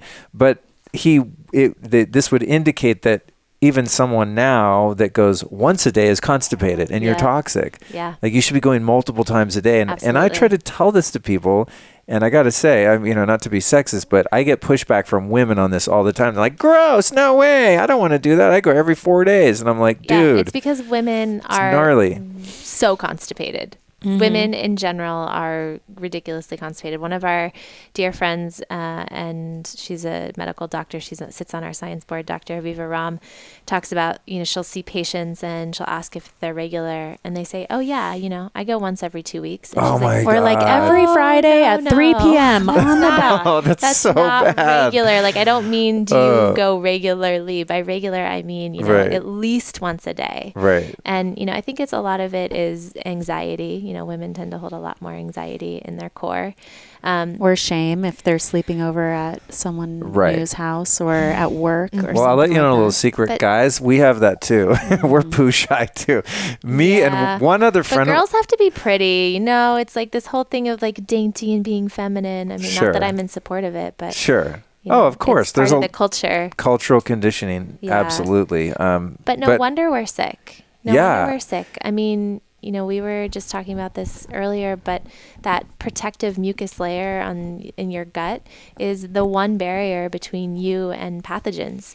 And if you're not, this is why we're trying to make fiber sexy again. If you're not getting enough fiber, which, by the way, most studies show you only need to get for a woman, around 25 to 30 grams of fiber a day, which is crazy when you think about our ancestors, the ones you're speaking to, nomadic culture, they were getting upwards of 100 grams of fiber Wow. every single day. So no Wow. wonder they're going 3 times a day. Right. And so Right. what's so important is it's not only that the fiber is making sure you're regular, it's also the food that's feeding all of those really important bacteria that are dictating your physical and emotional health as well. Right. And your immune system. I think what freaked me out about the constipation issue, and I don't want to be too graphic, but digestion's been a challenge for me throughout my health journey, and so at various times I've had to take different herbs, that assist with you going and things like that. But what's always freaked me out is that the inside of your bowel and your intestines is mucous membrane. It's just like the inside of your mouth, vagina, or anus, right? So it's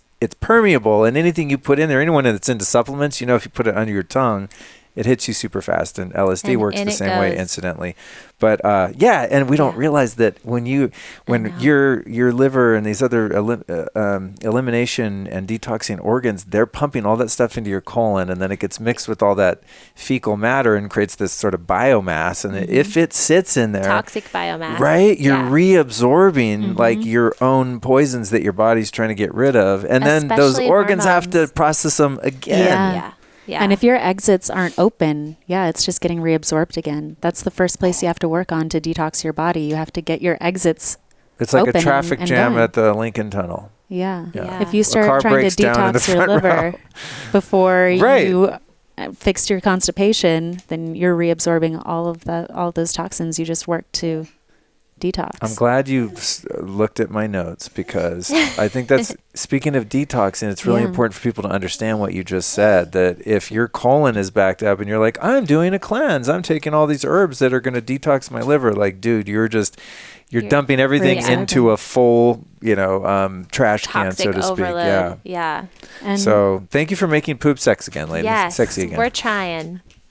And one of the nutrition pillars of our program that really helped me personally to open up my exits and make sure things were flowing was what we call eating your water. So this means eating foods that are high in water content, like cucumbers, which are over 95% water content, romaine lettuce, berries, melons, things that contain the water inside of the foods.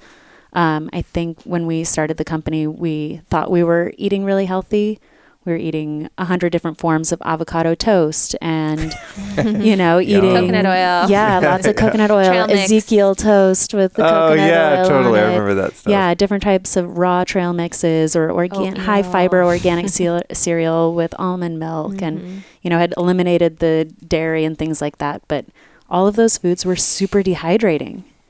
They were not adding hydration into our systems. They were things that would sit on the shelf or in the refrigerator and last for the entire week, and we wouldn't have to go grocery shopping more than once out of the week because it would all survive. But those were all foods that were dehydrating the system, which leads to constipation. Yeah, and the trick about eating your water is that the water, how it lives in the food, it's within the web of all the nutrients within the food. And so you're actually absorbing more hydration than you would from just drinking water, and you stay hydrated for longer periods of time. That's cool. So That's really it's interesting. one of the pillars of nutrition is making sure you're getting, which is basically fresh fruits and vegetables. Because if you think about what makes something shelf stable, you actually have to take the water out of it, because water is life. Mm-hmm. And you don't want Breathes life. You don't want life to grow on the shelf, and so you have to take all the water out of it. That's cool. Hold that thought for 1 Yes. second. I just want to restart Instagram. I forgot I don't have a helper here. Freaking Instagram Live. It cuts off at 50 After an minutes. hour. Yeah, about 55, 60 minutes, which we're coming close to wrapping it up. But I was like, oh, this is good stuff. They're missing this on Instagram. Okay, so covered poop, really good. We covered eating a lot of vegetables, which is really good. The water, the hydration. There's something that I wanted to ask you too about eating a lot of vegetables, because I'm challenged by this. I had your beet raviolis.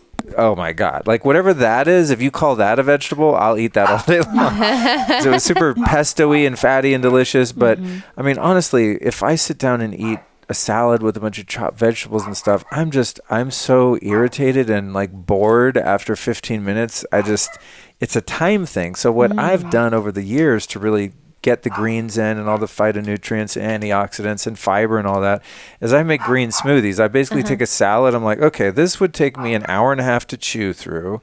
Or I could just throw it all in the Vitamix and like drink kind of a nasty green. Remember what we were saying about for every action, there's a reaction? Right. There are no shortcuts. How am I playing myself capacity. if I'm just doing like green smoothies and not really, going Chewing through the your process of chewing? food. Well, and chewing your food the is saliva. really important for getting those digestive enzymes going, as well as your liver. So a lot of what leafy greens do is they are bitter. And so they actually activate digestive juices. They activate the liver and that part of digestion. So you're probably missing a little bit of that because it's not staying in your mouth for long enough. But also, and this is by no means, this is kind of as we go down the rabbit hole. Like, look, if you're getting fresh fruits and veggies in the form of a smoothie, that's better than 90% of us, right? Totally. So and it's also, not as if you shouldn't do that. But if for a second we're going to jump into the rabbit hole and say, okay, that's not perfect enough, and that eating is actually better. One of the things that happens in a high-speed blender is you're actually pulling apart the fibers. And so how you digest those indigestible fibers actually changes in your gut. So it doesn't create that kind of like gel scrub brush that you really need. And so it's not as good, but I certainly sometimes I get nervous. Let's split hairs. I like splitting hairs. I never want to make anything, and I'm sure your listeners sound like they're more sophisticated than most, so I can say this, but I get nervous saying it a lot of times because I never want to tell anyone to eat less vegetables, even if it's in the form of a smoothie. Yeah. But if we are to split hairs, taking the time to chew your food, it's part of digestion, and it's really, really important. And maybe it's also part of meditation and practicing patience and slowing down. And you just gotta You're totally sit right. down and chew your food and Damn it. enjoy it. Maybe you smell the different flavors or scents and ingredients in it. You know what? Honestly, it depends what the vegetables are. I mean, there are certain ones that are sort of laborious, but I enjoy the process of eating them. But it has been a bit of a struggle for me to get the food in, and I do acknowledge that. It's nice to be so privileged to be able to like choose between, do I want to have some perfect organic food in a blender that costs $600 or eat it out of a bowl, Like I'm going to acknowledge that. But that's really good to know. See, because I always thought, well, I'm actually taxing my body less in terms of just energy expenditure by having the blender do the work, and then I kind of chew it on the way down because I'm familiar with the enzymatic process you described as indicated in Ayurveda. Is always drink your food, right? Chew the hell out of it. So I was like, well, I'll just have the blender do most of it and then just chew it. And I thought I was actually crushing it as compared to someone who would eat the whole, salad vibes. Yeah. Okay. All right. Well, but if it makes you to feel know. good, keep doing it. Good to know. There are worse evils. It's funny though. Actually, I wouldn't say that I digest those green smoothies perfectly all the time. Yeah, I was going to say Sometimes this. they're a little rough. Can make you a little bloated. I don't do well with smoothies. Yeah. I bloat pretty quickly. Interesting. And I think it's because I tend to have lower stomach acid in general. And so if I'm not getting those digestive enzymes activated really early on in the digestive tract, then I feel it pretty immediately. Or especially if you're blending those greens with something sweet like banana and you're not getting that bitterness to help with the digestive juices too. Yeah, if I mix fruits and vegetables and fat, like if I mix fruit with anything else, it's over. It's bad move. Food combining for me is important. Okay, here's what I ask you about the raw veggies, because you guys are super into the raw veggies.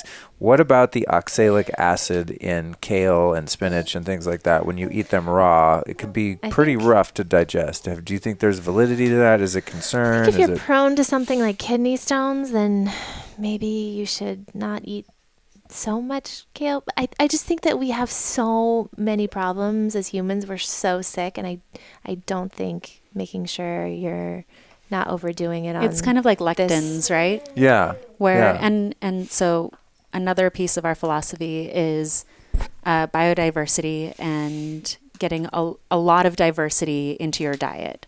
So on a day in Sakara, you might see upwards of 80 different ingredients on that day, and over 700 or 800 ingredients within the month. And we rotate the different types of greens you're getting into your meals. So one day you might have romaine, one day kale, one day arugula, all different types, mesclun, cabbage. And these different types of plants absorb different nutrients from the ground. So also when talking about like heavy metals, certain things like Brussels sprouts absorb a lot of arsenic. Different greens and different plants and vegetables in general absorb different things from the ground. So even with something like that, like lectins or oxalate, you want to be rotating your foods so that you're not getting a buildup. So you're not eating kale all the time. Because I've heard verifiable. You can overdo it on anything. Right. Yeah. I think with the, you mentioned kidney stones, and also people that have, are total kale nuts and they just eat kale every single day over and over again, develop problems with, arthritis and thyroid and weird joints and calcification and all this kind of stuff. Now, I'm sure there's worse things that happen from eating McDonald's and GMOs, so keep on the kale, but it's something I find a lot of people still don't know about, but you solve the problem. Yeah. And you have to rotate, and there's I don't know what it is within our culture or our humanness, but we are constantly looking for a silver bullet. Kale is not it. Celery juice is not it.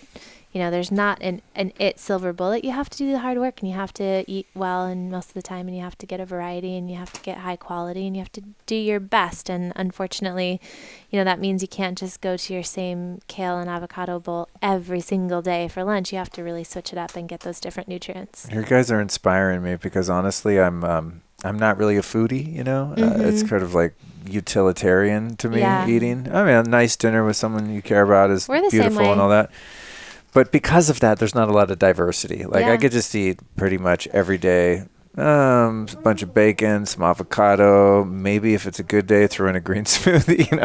I can just eat the same thing over and over and over again, just out of convenience and just creature of habit, right? If we didn't have Sakara, we would be the same way. If we didn't have, incredible chefs and collaborate with Michelin star chefs, we'd be eating the same thing every single day. But that is part of the foundation of our nutritional philosophy, is getting that variety.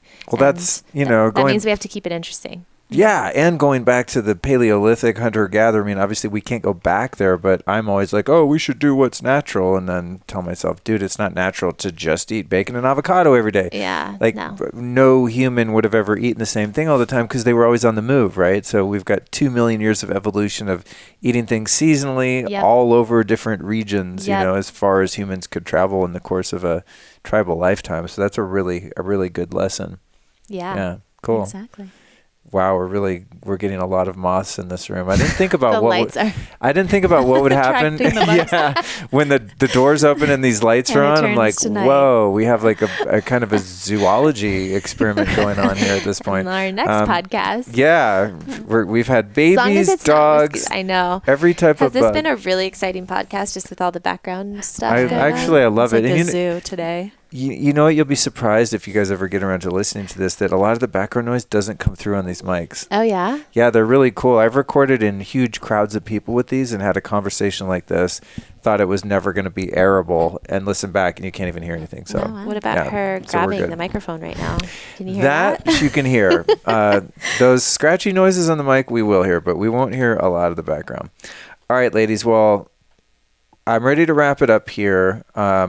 I want to get a couple other lifestyle tips. So, obviously your business is food. You're not trying to fix everything for people, but you're like, hey, we can provide clean, organic, healthy, super fresh, by the way, which is awesome, food. But what about, other health practices in the home, mindset, things like that are part of your lifestyle, not diet, but lifestyle? What else besides what we're putting in and out of our bodies is important to you?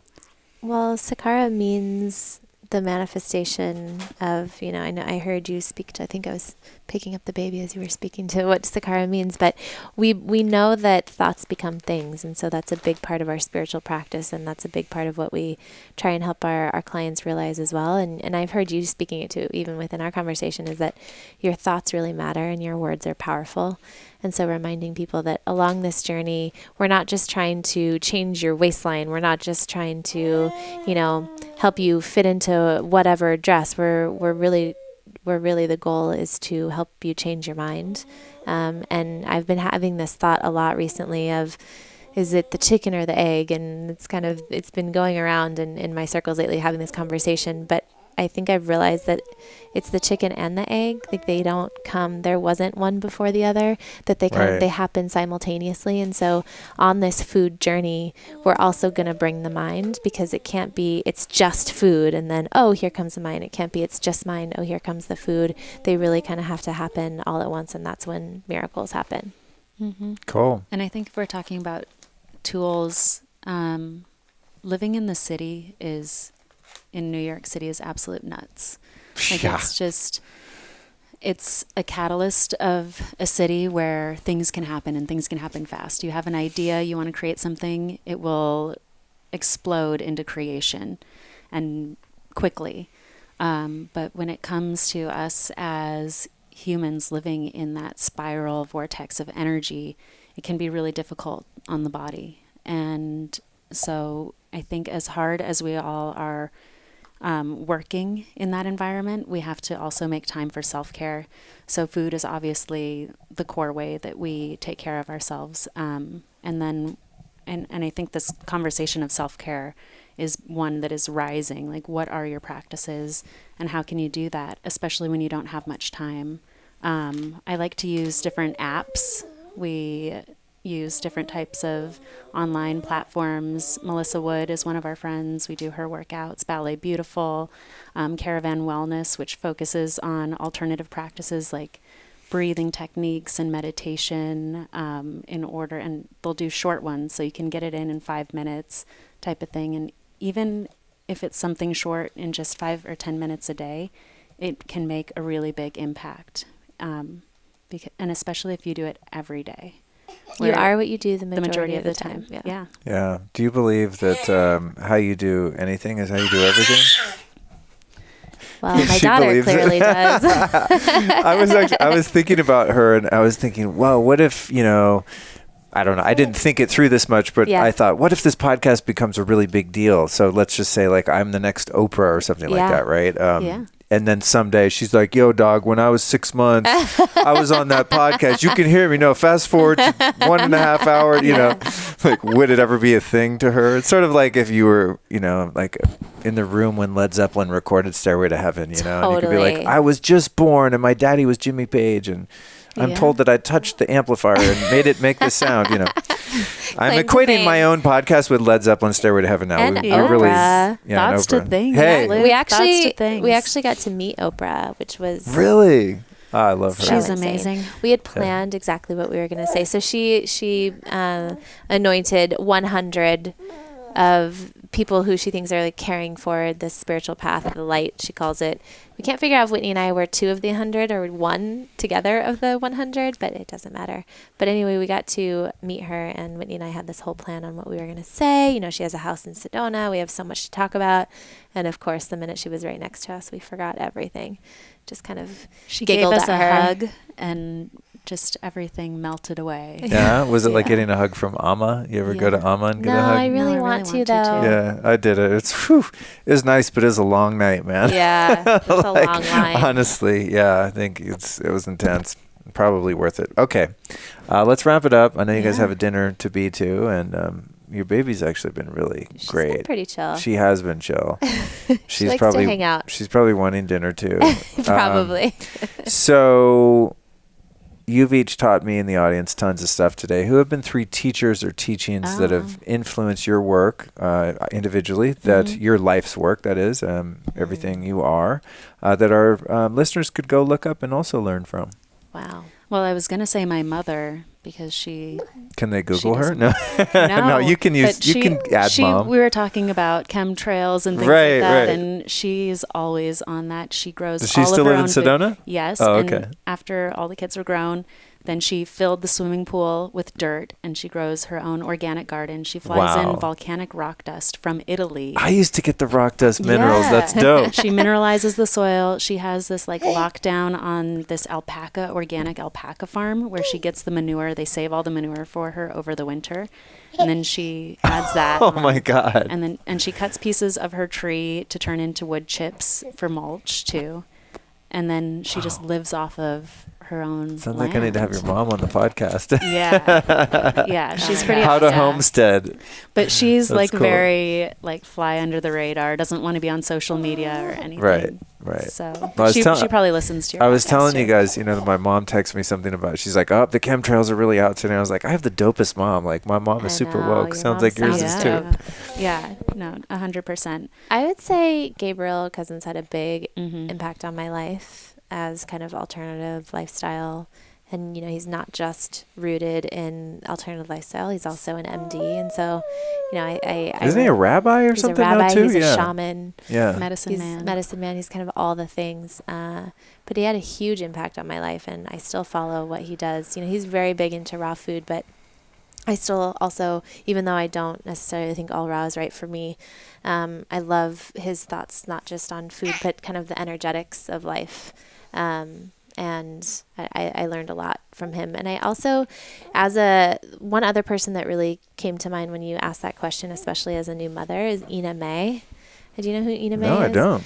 She's a midwife, and I think she's birthed, they call it caught more babies than I think almost anyone in the country. She had the farm. Is she She's the badass farm in Nashville. Is she the go-to midwife? Because I'm looking to do an episode on natural childbirth, and I want to find she the is the badass original midwife. Really? The original, yeah. Okay. When it wasn't legal, she put together a bus, cool. and they would travel around. And they travel around naturally. the country, like in the 60s. And so she started this farm just outside of Nashville, and any woman can go and birth there for free. What? Yeah.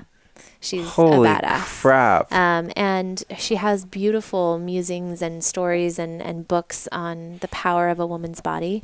And it was so refreshing as a young pregnant woman who had really only seen gynecologists and OBs who are taught not to believe in the power of a woman's body. It's nothing against them. Give up your power it's to the medical the people model. controlling the... Yeah, it's the medical model, and giving birth is a medical event. And so I thought that giving birth was a medical event until I really found her. And I'm pretty deep in on this kind of alternative lifestyle, and I still didn't know who to reach for. Yeah. So yeah, I love her stuff, and just Did you go have your baby with her? I had my baby with midwives. Oh, cool. Which is the kind of medical model that I wanted to follow, right? Because they're taught that a woman is fully capable of giving birth, unless she's not, in which case then it turns into, thank God for C-sections, thank God for modern medicine. But until then, your body is very capable, and I was really grateful to have found that. Yeah. Thanks for the resource. That's great. I'm tracking her down, like seriously. She's amazing. And if you don't get to her, because I think she's kind of out there always catching babies, there's Dr. Aviva Ram is incredible. She was a midwife for 20 years. She kind of was next gen to Ina May. She became a midwife when she was 16, was a midwife for 20 years, and then in her late 30s said, I want to help my women more. So she put herself through Yale Medical School. Wow. And now she's an integrative doctor, and she really focuses on women's health. And, she gave birth. She caught her own babies. Oh my God, that's her husband. She has gangster. 4 children, I believe. She's like, Yeah. boop, Yeah. hi, No, welcome. she's like, I got this. I don't need anyone. Oh my God. Yeah, which now that I've been through birth, like, holy shit. I can't imagine that. No, she's wild. So she's an incredible Wow. resource for us. Yeah, absolutely. I think this is a really important, and why I want to do a show on it so much is, to me, some trauma is what so much informs the negative aspects of human life, and then eventually from the individual to the collective, right? Yeah. I mean, the more like Yes. I go down the psycho-spiritual end of it, it's like, oh, it's from trauma, and a lot of that has to do with the birth process, I believe. I mean, I had a ayahuasca journey recently, and it was mostly positive and love and light and just super blissed out and awesome and fun. But I did have one vision, and it was a vision of walking into the hospital room, the delivery room where my mom was giving birth to me. And I sort of, it's not like that clear, but you get the sense of that's what's going on. And there I pop out, this bloody little creature. They put me on my mom's chest, and then they just grabbed me and threw me in this other room and put me in a little glass incubator. Wow. Yeah. And it was not a good scene. I was like Wow. bummed during this experience and thinking, oh my God, that was my first kind of disconnection and my first abandonment. Yep. And I thought that was interesting. I wonder if that was a metaphor. So I text my mom when I'm off enough, when the medicine subsided enough where I can use a phone. And the next day she texts back. She's like, yeah, that's exactly what happened to you, actually. Yeah, Wow. trippy, right? She said, the only exception was you were wrapped in a blanket, because in my vision, I was just kind of bloody and gooey. Right. Still, gooey baby. And she's like, yeah, they put you in a blanket, and then they took you away for 2 or 3 days, and no one could touch you because they didn't know if, I was subject to infection. Yep.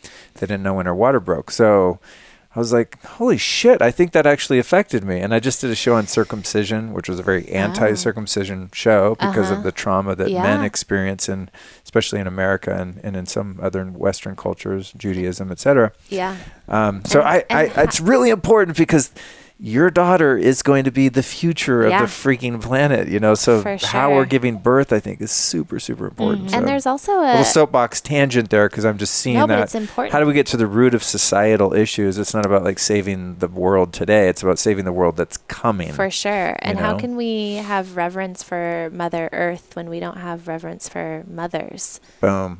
Yeah, it's really powerful, and Tweet that. I just did an Ollie G. I was like, booyah. no, but it's so true. I mean, I think things are progressing and moving in the right direction so much, and I'm so grateful. I'm so grateful that I gave birth in this time, and that I had Western medicine available to me. But there were a time in the 50s where we were giving women chloroform as they were giving birth, so they would pass out, and then you just get forceps and you pull the baby out. It was such a medical event that they had to be put under. We all just forgive our parents right now, the baby boomer parents. I was like, sorry and about the forceps, Dad. Talk about trauma. Yeah. Yeah, I mean, and listen, like being born in any capacity, I'm sure is traumatic. Is traumatic. Being separated from your mother. Yeah, and it's is traumatic. it's a somewhat of a violent process, being taken from one environment rudely into another one suddenly, and all of nature is cruel. And watch the Animal Planet, and you're like, wow, Who do you root for? Everyone's totally. I'm always like, go gazelle, and I'm like, but the lion's hungry, Totally. Existential questions there, but I do think it's really important. Driverless cars, which is different, but it's that question around morals. Like, who does the car choose? Yeah. Like the rabbit or the human? Or if there are 2 humans, the passenger or the person crossing the road. And so who does the car choose? Does it choose its owner, or does it, what happens? Damn. Right? But if we can't choose, and nature can't choose, how are we supposed to choose? That is really interesting. Wow. Okay. That just tripped me out. Do you have a third one, or are you giving the 2 midwives? I gave 3. Okay. So you're and okay. Gabriel, You're good. Yeah. Okay. Gabriel and midwife, Mac Daddy, and then next in line. Yeah. Okay. And then you have 2 more after your badass After my mom. mom. Dr. Drew. Yeah, he's awesome. Dr. Drew Ramsey. He is a clinical psychiatrist and uses food as part of his practice. He has a kale farm in Indiana, so he lives, I don't know, like 3 or 4 days out of the week in New York City treating patients, and then 3 or 4 days out of the week in Indiana on a huge farm with his wife and kids and parents, and like grows kale and different things. And uses nutrition as one of his therapeutic tools. Right.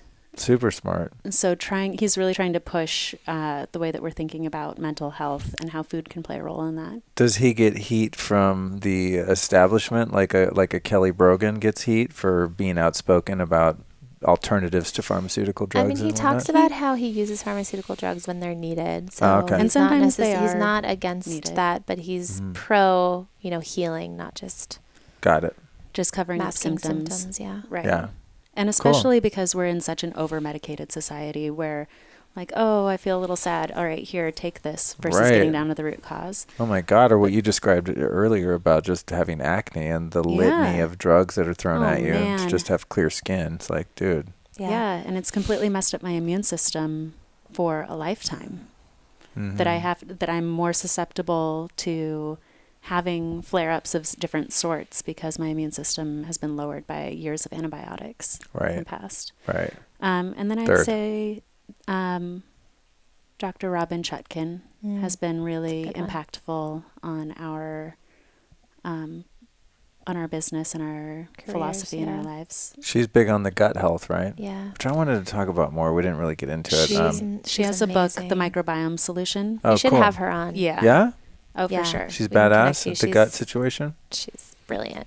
Yeah, it's something and she actually goes deep I haven't into the covered science behind a lot of what supports our philosophy, where you are what you do the majority of the time, and that you don't have to become a vegan to be healthy, but that if there are certain studies around, if you are eating mostly meat or lots of meat, your gut produces a type of acid, this TMAO, in your gut, which can be harmful and has been connected to different types of diseases. But if you're eating lots of vegetables and leafy greens, and then you eat some meat, your body doesn't produce that. It doesn't produce the acid in the same way. And her stories are pretty profound. She was a gastroenterologist, kind of doing what all of them did until she gave birth, had a C-section, and her daughter was very ill until about 3 years old, until she realized that all these steroids and all these things that they put her antibiotics that they put her daughter on for various types of illnesses was actually rooted first, and she didn't get the right microbiota from the very beginning, from day one. Interesting thing about that because both my younger brothers were C-section, and they've gotten much healthier, but younger in life they were sick all the time. They always had a cold. They're set up with their immune system already being lowered, so they have to work harder to keep it up. Right. And it's not as if C-sections have to mean you don't get the bacteria you need. Now they can do vaginal swabs. There are other things they can do to make sure your baby gets the bacteria. But it's that we didn't know. Yeah. And you have to ask for it. Yeah.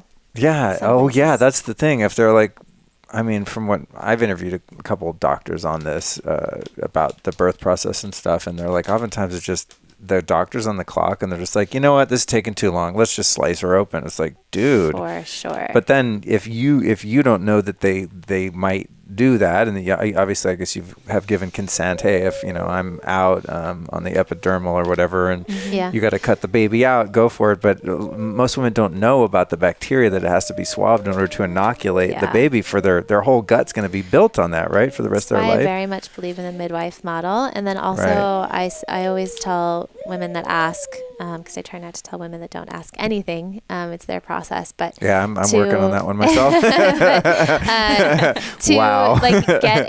Get a birth team. Having a doula was profound, and the work is profound. The work is beautiful. Like, they really are. You cross the veil when you go into labor, and you need to have somebody there holding your hand, and having somebody, they're death doulas. Like, it's beautiful work.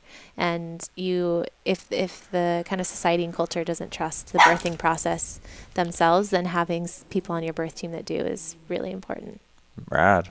All right, so we got 3 from both of you and then some. We've gone like mega around here. Yeah, thank you so much to both of you. So where can people find you on social media, website? If someone wants to order some healthy food in 48 states of the United States of America, how do they do it? Yeah, it's sakara.com, at Sakara Life on Instagram or Facebook. I'm at Whitney Tingle. And I'm at Danielle DuBoise. DuBoise is with an E on the end. Everyone always has S-E. Oh, with an E on the end. Yeah. Oh, that's interesting. I'm picturing an S at the end. Yeah, Thank you for clarifying that. Yeah. Right on. Well, thanks, ladies. Thanks for having us. Thanks, ladies. Great. My 3 guests here today. She enjoyed herself. That was cute. That was a cute smile. She's like, yeah, I'm the third. I'm coming She's up. like, I have lots to say. You did a great job, too, sweetie. All right. Thanks so much. Thank I'll let you you get so off much to for dinner. having us. Yeah, you Thanks. too. Cheers.